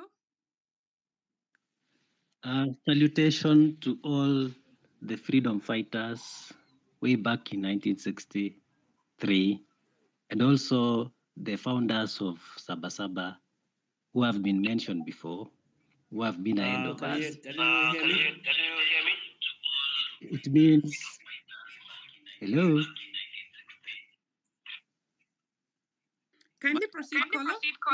Yes, the founding fathers of this country believed in change, and they made the ultimate sacrifices. The freedoms that we are enjoying right now were as a result of struggles that people went through. The founders of Saba Saba, the likes of Rubia, Matiba, sacrificed even their lives, their health, for the freedoms that we are enjoying today. What is left of us at the moment is to ensure that we have a new beginning for our country. It is time for another transition. Looking at the corruption, the way it is so entrenched in every institution of our country, be it recruitment, be it the county government, be it the national government, be the judiciary, corruption is all over. Opulence, nepotism. These are the vices that we must stand up and fight against in this Saba Saba. Tomorrow, let turn out in large numbers to remember our fallen heroes and heroines as we strategize for the next move. Right now, it is so clear that we must have a new beginning for this country where we do a complete overhaul of all the structures that are there, the governance, and the leadership of this country. The time is now or never, because we've lost our country. Looking at all the sectors, it seems you have to nothing land is working. Thank you for that. Kolo, your time is up. Aman Manyora is here, and people are requesting if he can pick a mic, if he can listen to us, and also, um, uh, Nani, the Manyora has been here for a while. People are requesting. I think Dr. Roslyn Kombepia is also with us. I see some people are requesting if they can join a mic. So, okay, guys, you can request a mic, or we'll send to you. Back to you, Maj. Thank you. Daktari, please test the mic. We see if you're now on. Testing, testing. Can you hear me? Yes, we can hear you. Do you want to Okay. chime in or should we proceed? Yeah. I would like to chime in. Go on. Thank you very much, and thanks all the contributors. I would like us to stay focused. It is not. This is not the time to lose focus. As we said last week, and as I continue to say, the Republic of Kenya, the citizens of Kenya have already stated that they have lost confidence in William Ruto and his regime. There is no reason why people say maybe we'll survive up to 2027, maybe he will get himself back in again. This maybe must come to an end. There is nothing else the Kenyans are waiting for except to have William Ruto resign. As I said before, this is something that has been done throughout history, and it is within the four corners of our constitutional architecture. The Constitution of Kenya 2010, Article 1, vests ultimate authority on the people of Kenya. We can recall William Ruto, and we should, by demonstrating to him in large numbers, peacefully, that we no longer want him as a head of state and head of government. People forget the British went to the polls just 2 days ago, the fourth election in 5 years. Every time the British express disaffection or lack of confidence in their government, they hold elections. And it doesn't matter whether the other government was just elected 1 year ago or 6 months ago, they will hold another election. And the prime minister resigned, and we have a new prime minister. You don't have to wait for 5 years to recall anyone. The Constitution of Kenya does not say that. It does not give anybody tenure for 5 years. You have a right to exercise your sovereignty under Article 1 by telling Ruto that you no longer have confidence in him, that you no longer trust him, that you no longer believe that anything he says or does is in your best interest, and you recall him. It's done all the time in South Africa. They recall their presidents within the party. And here we have it within the constitution to do so. Now, regarding the issue of conflict of interest, I believe the law is already there. The penal code has provisions regarding fraud, regarding theft, regarding misappropriation, regarding acts that are not legal, that are used by people in power or in positions of influence or in public office to acquire wealth that they otherwise are not entitled to have. The Can you hear me? Constitution, chapter 6, the integrity provisions already provide for that. There is ethics and anti-corruption legislation that created the EACC that also provides for issues to do with conflict of interest. There are politicians who have already been charged with conflict of breaching conflict of interest laws. We don't need new laws. Kenya, we have more than enough laws. All we lack are men and women of integrity that will enforce those laws. That's all we lack. So let's not get confused about laws and whatnot. You saw that when the legislation was taken to the Senate, people like Olekina watered down a legislation that had been taken there, notwithstanding the fact that I'm saying we don't need that legislation. But even the one that they just drafted, they made it completely useless. In other words, don't trust these legislators, don't trust these people holding power, no matter which party they belong to. They are all hyenas that want to eat the sheep, who are the Kenyan citizens, through their taxes. They want to bankrupt the country so that a weakened citizenry, a pauperized citizenry, cannot have a say and cannot bring them to account. Now, regarding William Ruto, Please proceed. I've muted the person whose mic was on. right. There is someone who said that William Ruto has given the country the middle finger. Why don't we work within our budget? I think we've already been through that and established that this is not a person that can be brought, can bring himself within the requirements of the law. Is ungovernable. He does not respect the rule of law. He does not respect the constitution. That's why he appointed people that did not meet chapter 6 of the constitution into public office, because he doesn't care. So, as I said, we have a recourse under Article 1 of the Constitution, and that is what we have to do.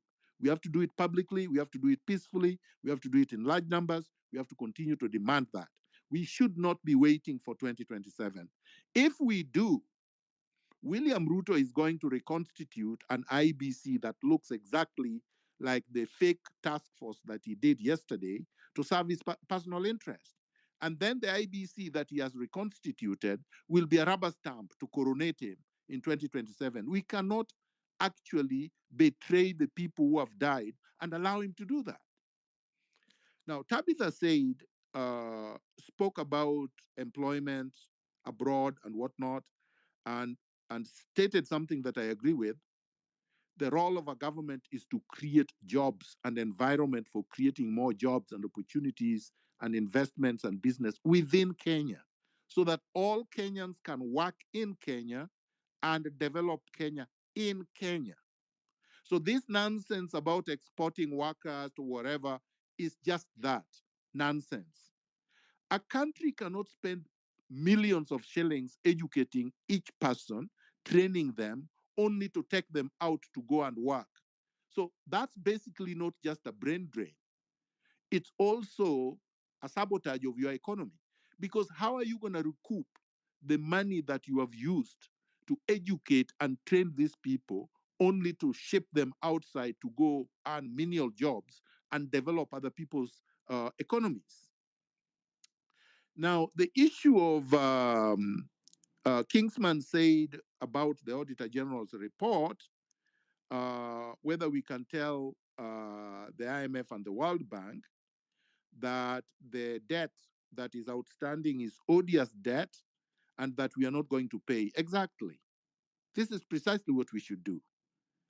We should not pay debt that was illegally obtained, that did not come to help the people and the country, and that we are repaying so that these people can become billionaires. By the way, it's big business.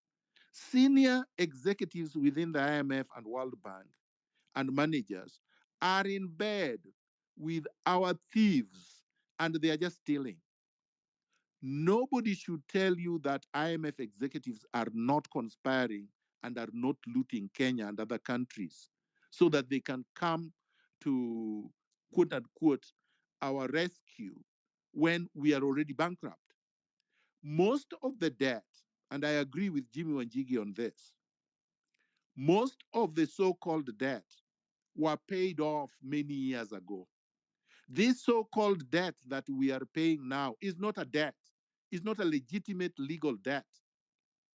These are illegal debts that we are encumbered with and that are used to basically bankrupt the country. These are mechanisms of theft, of looting, of plunder, of siphoning public resources outside Kenya. So, yes, we should say that Kenyans are no longer going to pay the odious debt, which is illegal debt that is not legitimate, money that was not brought to Kenya for development, and money that should go towards development is being diverted to pay artificial, mythical things that we don't even know how to call. They should not even be called odious debt. They should be called fraudulent schemes, Ponzi schemes by the IMF, the World Bank, and our regime. Now, Felix um, made a comment about, I think that one I've already addressed, about Ruto staying up to 2027. I don't think we should allow him to. And I don't think anybody should imagine that that would happen. We should continue with the revolution the way it is. Then I believe, was it Wanjoroge or somebody who said that we've already achieved what we fought for during the struggle for independence. Far from it. Wanjoroge, I would I would tell you that we did not get back our land. We did not get our independence. We had a flag and we have a national anthem, but beyond that, we don't have anything else. Our economy is still controlled largely by the Western interest, plus 1% of our oligarchs. But the citizens of Kenya do not have control over the economy. They don't have control over their politics. We do not have control over our culture anymore. We don't have control over our social affairs. We certainly don't have control over foreign affairs. We are dictated to by Washington and by London and Paris. So no, we don't have our country back. We never achieved any independence. So we should continue to struggle. Last thing I want to say,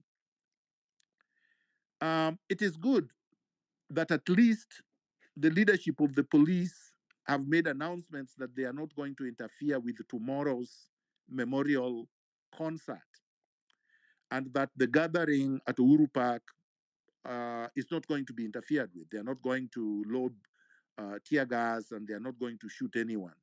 Well, we hope that they are not going to hire criminals to interfere with the citizens, because when the citizens gather in large numbers there, I think the citizens should put it as a duty that if any of the thugs are unleashed on them, they should punish those thugs. They should not run away, because these thugs are not going to be more than 100, and they should be punished, and we can actually try them and punish them ourselves. I don't believe that people like Sakaja should be allowed to attend and address this rally. He was responsible for hiring thugs that injured a lot of people last week. And he's been one of the people that have stolen and looted public resources without accountability. He's responsible for the mess that we are in. Should be a peaceful, safe space for the movement, for citizens struggling against impunity. And we cannot allow perpetrators of impunity to invade this space and try to turn it into a platform for perpetuating impunity. Finally,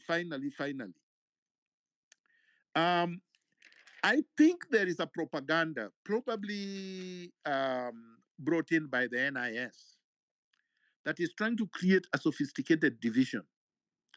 Our focus should be on the national government for now and the members of parliament that passed the punitive Finance Bill 2024. That way, we are not going to be diverted to the county governments. So let's forget about the Auditor General's report on the county governments for now, strategically. Let's focus our attention on Ruto and his regime and the members of parliament that passed this odious punitive Finance Bill 2024. Once we are over with them, then we can deal with the county governments and the others. Because if we don't do that, we would be scattered and we would be spread too thin, and we would turn even those governments that have been supporting us and giving us protection in the counties as our enemies. That's what they want. Focus on the national government, the Kenya Kwanza government. Let's bring it to its knees. Let's dissolve it, and then we can deal with other things later. That's my submission. I drop the mic. Thank you so much, Daktari, for the submission. I would like to really request, we've hosted Daktari, I think 3 times, and there are speakers who have had a chance to speak, but there are speakers who actually inboxed me. They have been trying for 3 sessions to get to the mic, but they never managed. So if you have spoken before, kindly give the chance to other speakers who have not spoken so that we can add them, because really they've been trying and they also want to put their points across. Now we head to Cliff, Giorgio, Dean, and Kitoni. Yeah, Yes, please. Maji, can I just say Yes, something? please. I think those speakers that have been wanting to speak, why don't they raise their hands and then you can put them on the queue and they can The speak? problem is they can only raise their hands when they're on the speaker panel. Yeah. Oh, So when they're still on the listeners and requesting, yes, March, they can wave. they can Okay, wave. okay. We can Let's just do say that. they can wave. Okay. Yes, yes. Thanks okay. for the tip. Okay, guys, you hear that? Kindly keep waving and then we add you. Meanwhile, let's go. Cliff, Giorgio, Dean, and Francis, as I look for those other ones, and then we go. Yeah. 2 minutes each. Yeah. Thank you very much, Maj. On this one, I'm sure on this aspect whereby somehow for me, I believe like how Ruto put it together this government. Somehow he was creating a room and space for embezzlement. Actually, looking through all these financial bills, all through since last year, this year, those myriad of taxation from the housing levy to the even the affordable was fertilizer, the VAT taxes all over the place. I believe somehow even having those so incompetent CSS or PSS or all those kind of officials, the SS officials, was somehow there intentionally. However, for me, looking at the grand scheme of things, I believe at some point the president had maybe a scheme whereby towards the end of his term, he could actually throw all these CSS or a bunch of them under the bus and try to sanitize himself regarding what has happened in government and trying to look maybe kind of clean to the people and trying to maybe cleanse himself from the wrongdoings that's done or that have happened in his government. Although he's the chief leader of this government, he's the chief person who should be in charge. I believe that I think the chair has said that one quite clearly. We should put Ruto on task. He's the one on the spotlight. We should not try to divert the attention of the mismanagement of the country to the people who him as a person, him in his own very person, he appointed. I was very disappointed. I think I saw a video today or yesterday whereby when I was appointing, I think the IG, Mr. Kawame, he didn't even know who that was. Then you're wondering, like, how could we appoint a person who don't even understand, who is the second name, what they do, and all of that. So I think we should remain still focused on the point that, regardless also as much as we are calling, the overhaul of the cabinet, still, of course, now the focus majorly lies on the president for any mismanagement, for the appointments, for any appointment of the state officials, and also still the buck stops with the president in terms of any management or mismanagement of this country. I hand over the mic. Thank you. Thanks for being brief. Kingsman, help me identify them. I saw a lot of waves. Let me drop Cliff. Giorgio, Dean, Mzalenda already added you. 2 minutes each. I think also those people who have spoken, Georgia Kiasi, those who have spoken can drop automatically, and then now we can be able to add others. I'll also be checking as you're doing this. Yeah, thank you for this opportunity. For those who don't know me, I'm a comedian in the United States, been, struggling for a very long time trying to understand this capitalist system. I went to Nation TV to talk about capitalism. It's been a pain. I'm from Githurai. This is where the massacre was committed. Just because the highway is so flat, it's a killing field. So there is no negotiations. Thank you, Miguna. There is no negotiations with someone who has blood on your hands. When you have blood on your hands, you don't go to the public. We are not going to let this go. Here, we have a chance to change the entire world. And one of the things that is affecting us here is globalization. Kenya, there's nothing that can happen in Kenya by itself. It's a global village. We was trying to create a small global village. Now look at Ghana. They're trying to do exactly what we did. Look at Nigeria, Uganda. All of them are following suit. Are we going to be stopped down by these traitors? These traitors will come to regret. Why? Because we are creating a leaderless government. It is possible. Yesterday, I laid out the points of creating a leaderless government. I even brought examples of the softwares that we can use, starting with Monday. Now, William Ruto and your cronies, you keep messing with us just because you got guns. Guess what we got? We got nuclear weapons. We got bazooka. Okay. We're gonna come from each and every corner of the world. Giorgio, if you could, yeah, you Yes. want 1 minute past. If you could just land, please. Yeah. Okay. Let me summarize this. For each and every one of you in this movement, you need to feel very strong about yourself and know that an elephant is always dropped by a mace corp. United States, with all the power they have, 9/11, 2001, these boys, Osama bin Laden came with cutters and wires and fuck them up. William Ruto and your cronies, we're gonna fuck you up.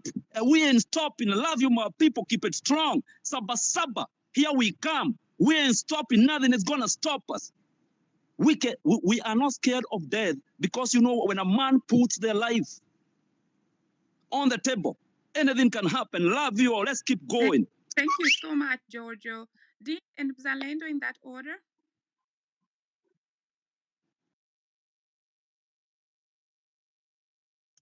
Okay, thank you so much for this opportunity. This is Dean from Trans County. I want to appreciate Dr. Miguna for what he said, and I agree with him in everything that he has said. Kenya, as a country, we have a very illegitimate. We have a very illegitimate president. Look at what is happening in his cabinet. All his CSs are very incompetent and they have mastered his art of lies. And if we want to succeed in this, listening to William Ruto is a very big waste of time because he's a big liar and he has mastered the art of convincing people. The moment you listen to him, at some point you will start believing in him. So we don't have to listen to him whatsoever. His CSs are all incompetent. We have the CS for health who comes from Transoya. She's a drunkard who is ever drunk here in Transoya.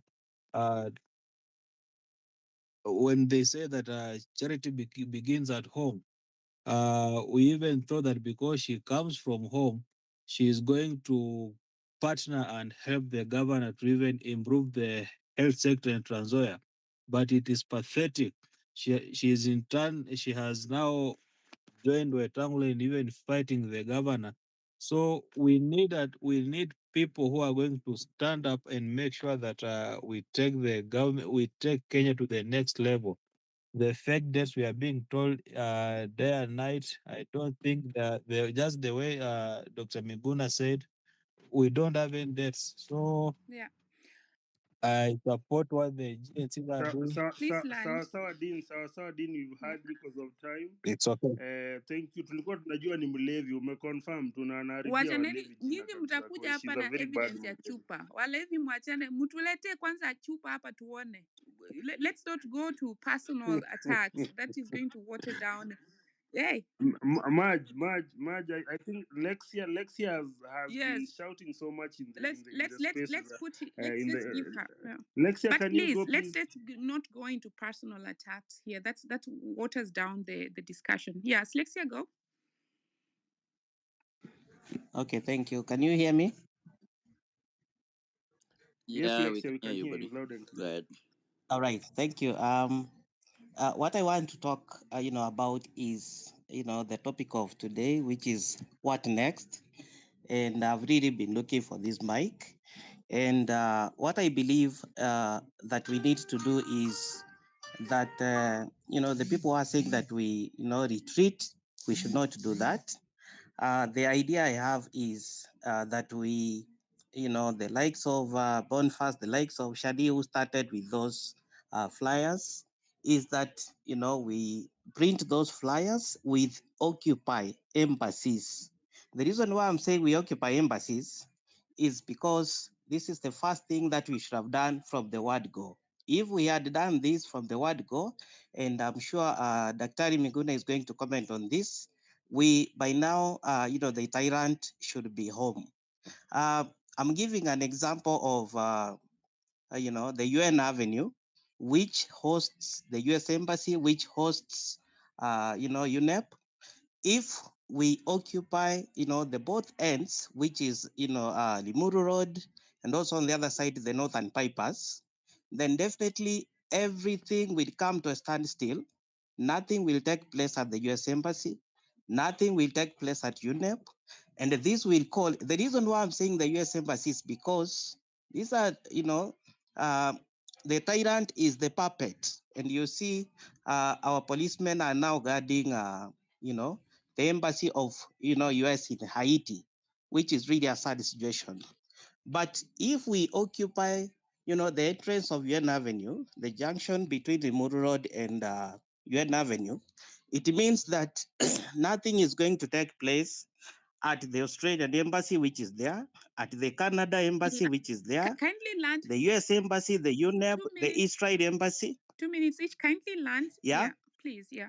Back to you. So if we do this, then the most important thing, which is, IBC, then we are going to force the tyrant to make sure that he's signed the bill by Tuesday, as he said, but not just appointing anybody, but anybody that we are going to allow to be in that, seat as the IBC chair, probably, William Tunga. So I believe if we change those, and anybody who can reach to, Boniface, anybody who can reach to, Shadi. I think we lost. Next speaker, please. Alexia, I think we lost you. Zalendo, and then Dr. If you want to chime, then you can go after Zalendo. Zalendo, 2 minutes.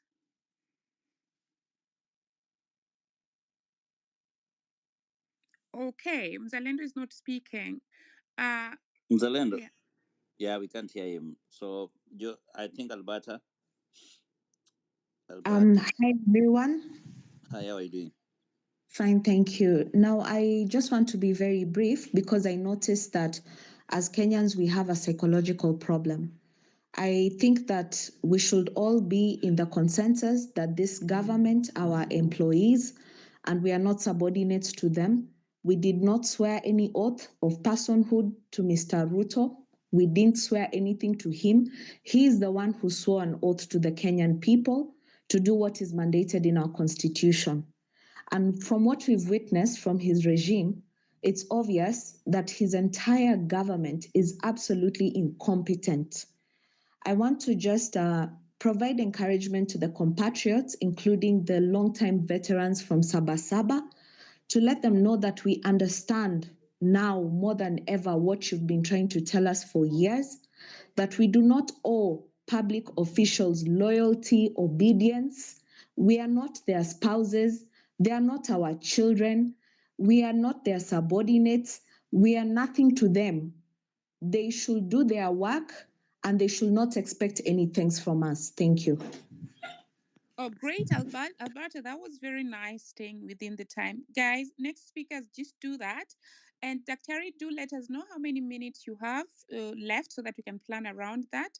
But meanwhile, yes. Maj, actually, I wanted to say that I would like to go. I think we've had a good discussion. I agree 100% with Alberto, or is it Alberta? But if somebody has something that they want to ask, I would answer it before I go. But I thank everybody. Unfortunately, I wouldn't be able to stay up to the end. Okay. No problem, Dr. I think you can pick a few. Maybe you pick 4 or 5, and then you respond to that, and then we can let you go. All right, I'll listen. Architect. Who else? I think we can Kingsman, add a few. I think only a person who has a question, because he's leaving actually now. He's just waiting for a question that he can answer before he leaves. Is there anyone in the panel who has a question for Dr. Miguna? Okay. Okay, architect, shoot the question and then he can wind up. Yes. Hi, thank you guys for giving me an opportunity to speak. I'm from the Caribbean, very close to Haiti and what's happening in Haiti and so on. We know the whole history about Haiti. And when I saw Kenyan troops guarding the U.S. embassy in Haiti, I thought to myself, "Wow, that's interesting." But I have a question for the doctor. Um, uh, I know that you have more experience than me. I know that in revolutions they have points of escalation, and I really think that Ruto should really go, because if he already done what he's done in a year and a half, can you imagine waiting for him in 2027 to leave? We can't allow that. So I wanted to ask the doctor, what kind of what else can we do, even those outside of Kenya, to escalate more and more legally? What can we do? Thank you so much for that question. Dr. Ari, please close with that. Oh, thank you very much, Maj. What can we do to escalate legally? I think I am more convinced than any other time that the only thing that we can and must continue to do is to protest. The frequency of the protest will be decided and determined by protesters who are on the streets and villages and towns and cities in Kenya. If it was left to me, I would protest every day until Ruto goes. But I would wait to hear what other people will say today and hopefully tomorrow during the Sabasaba. I call upon all Kenyans who believe that they have power and they have rights to change the system, which is their system, and to take Ruto home, to show up in large numbers tomorrow during the Sabasaba with one anthem: Ruto must go, which would symbolize the dissolution of his entire administration so that we can transform Kenya. I thank everybody. Viva. Thank you so much, Dr. Ari, for having time to come and at least address us and also speak to us. And also, we're here to champion the way forward for the Sabasaba, and Sabasaba has a history. So those people doesn't know the history, read the history and know why it was started. Thank you so much, always, Dr. Ari. Maj, how many minutes can we give? Then we Okay, wind up. let's wind up at the top of the hour. Okay. I would like to say also, as we converse, let's keep Kingsman, kindly mute. Yeah, let's keep within the confines of the law, because as we began this discussion and until now, the conversation of Dr. Miguna pegs onto Article 1 of the Constitution, meaning still within the legal grounds. So there was a speaker here, and I did not want to interrupt or act like I'm reacting. Was talking about bazooka and nuclear weapons. No, we're not going to any war anywhere. I mean, it's good to talk about such things when it's easier to talk about them when you're coming to a space. But let's understand that we have a legal responsibility also for the space. So we want to distance ourselves from such statements. We want to distance ourselves from unfounded statements that one cannot back up with evidence. And we do not want to glorify violence or threaten and say you're coming with nuclear weapons. We are very aware which countries have those nuclear weapons, and also aware of when they can be used. So please, let's not come with such claims. They're not helping here. They're just watering down the conversation. So as we continue, we're ending at the top of the hour, but remember that Daktari will listen to the end and pick your questions for the next session, or even just he can even answer via tweet. Be Real or Kingsman, and then we cue these the rest of the speakers as we finish at the top of the hour. Yeah, I think mine is to echo on what you said, Marge, that this movement is not about use of violence. It's about using all means that are available legally, and it's a civil discourse. It's a conversation that we are having. Whatever we are doing is within the Constitution of Kenya, and our guidance as of now is Article 1 of our Constitution, which says that people can exercise power either through the elected leaders or they can exercise power directly. So what we are doing currently is having a discourse between how do we want our nation to move, which way is appropriate for us. Are the leaders that are here currently serving purpose? Are they doing whatever they were elected to do? So now that we felt like the leadership at the moment is not doing that, it's why we are taking the discourse to the streets, marching peacefully, no violence whatsoever in our cause, and we've kept on insisting that our only weapon is a bottle of water and a phone and maybe an instrument, and we've said we're marching in black, green, and black, green, and white t-shirts or colors. So whoever was that speaker, please, this is not a violent movement. We are not planning whatsoever way to overthrow the government or take power forcefully or through use of violence. This is a peaceful demonstration as prescribed in our first article of the Constitution, whereby people can either exercise power indirectly or directly. Yep. So over to you, Biril. Okay, Biril, as you come in, we want to remind our speakers, Maj, that again 2 minutes each for us to keep it. We have so many people are still. Well, they have been here 4 sessions and they have never have a mic. So today we want to try our best. At least we see if they can have a mic. Biril, go ahead. Thank you so much, everyone. Thank you so much, Dr. for the continued points on matter of constitutions and the guidance into, because you've been into the generations where such things have happened, and we really appreciate this. I will not repeat what everyone else has said because we're all here, and those who've been here, we're just in one course, just getting guidance from Dr.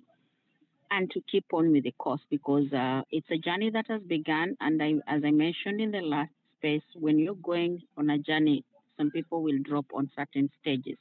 So for those people who dropped yesterday, like the betrayal that happened with one of the team members that have been actively participating in this movement, we want to urge everyone else that you drop the casket where it has dropped and you move on because you cannot carry a load with us.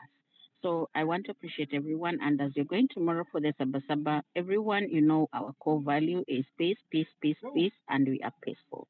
God bless you, everyone. And let's continue contributing on positive vibes and on the production onto the level and our cup, our eyes on the cup.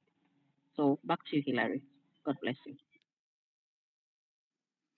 Thank you so much, Biril. And as we continue, let's not forget to build the network, follow the host, the co-hosts, speakers, look left and right, and follow each other. Solomon, Duncan, and Komwanza in that order, 2 minutes each.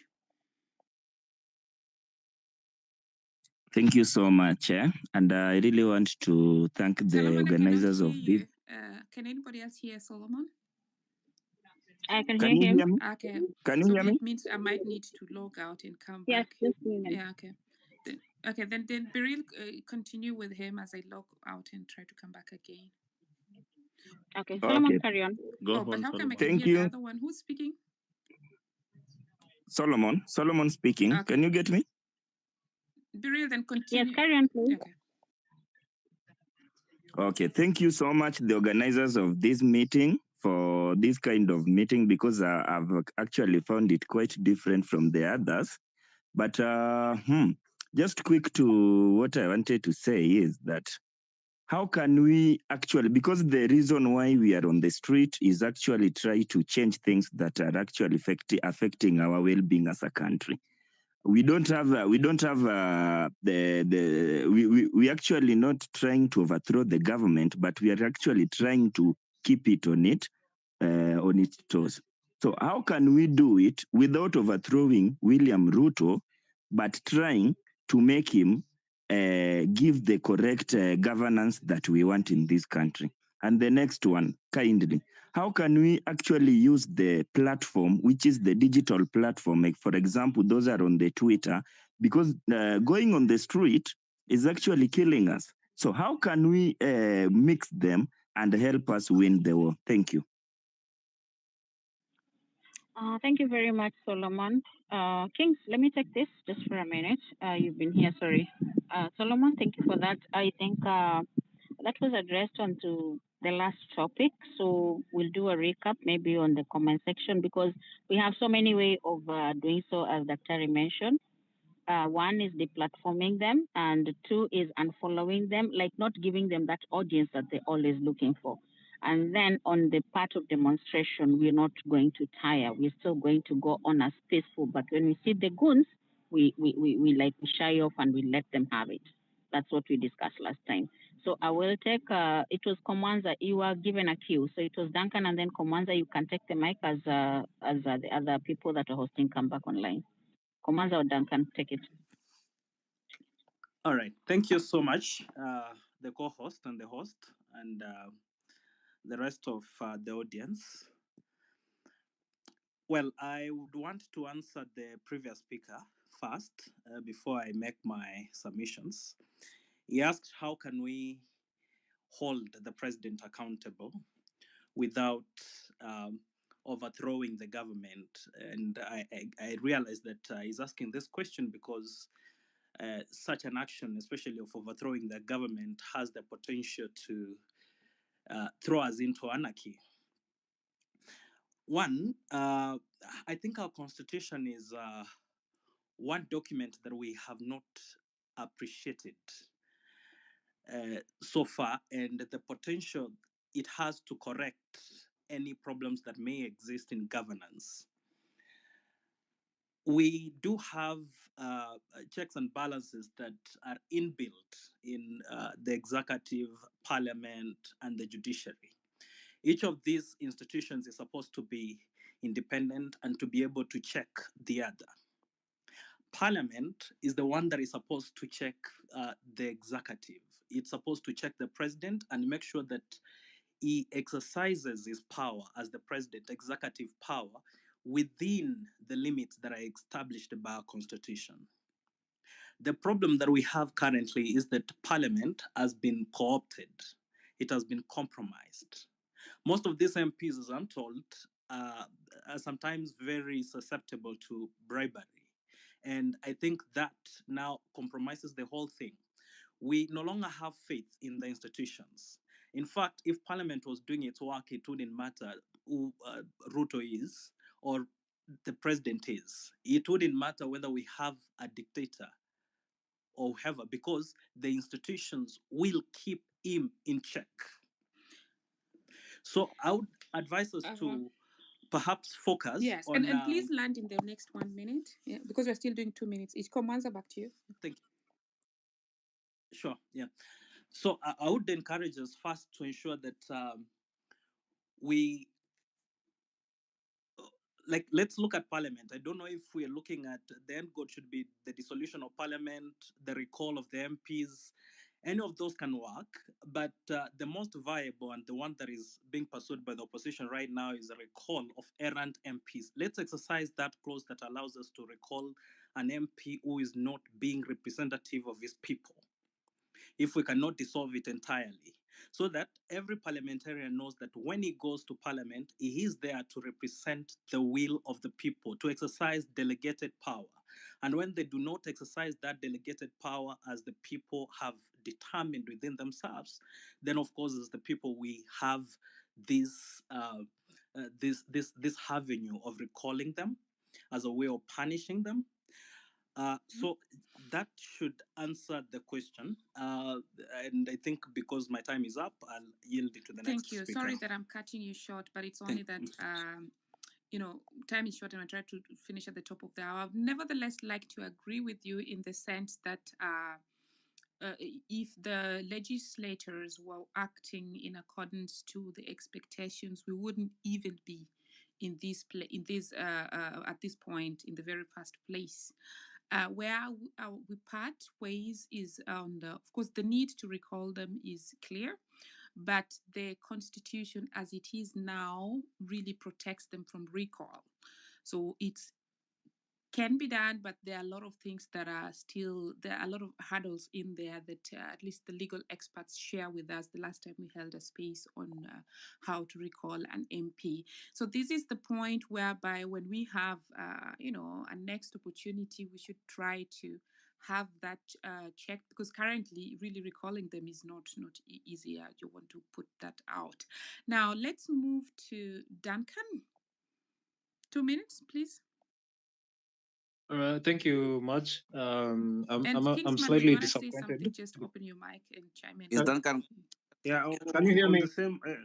Uh, Duncan, a minute before you proceed. I just wanted to comment on the issue of recall. As we had said before, in our conversation last week, remember we had said that one of the things that we need to do is maybe insist on the reconstitution of IEBC, which will help us in terms of ensuring that even if a certain constituency wants to recall their member of parliament, then there is a body that we will oversee that process. So one of the things that now we should also be on the streets on is like, actually it said that in 10 days we'll be reconstituting IEBC.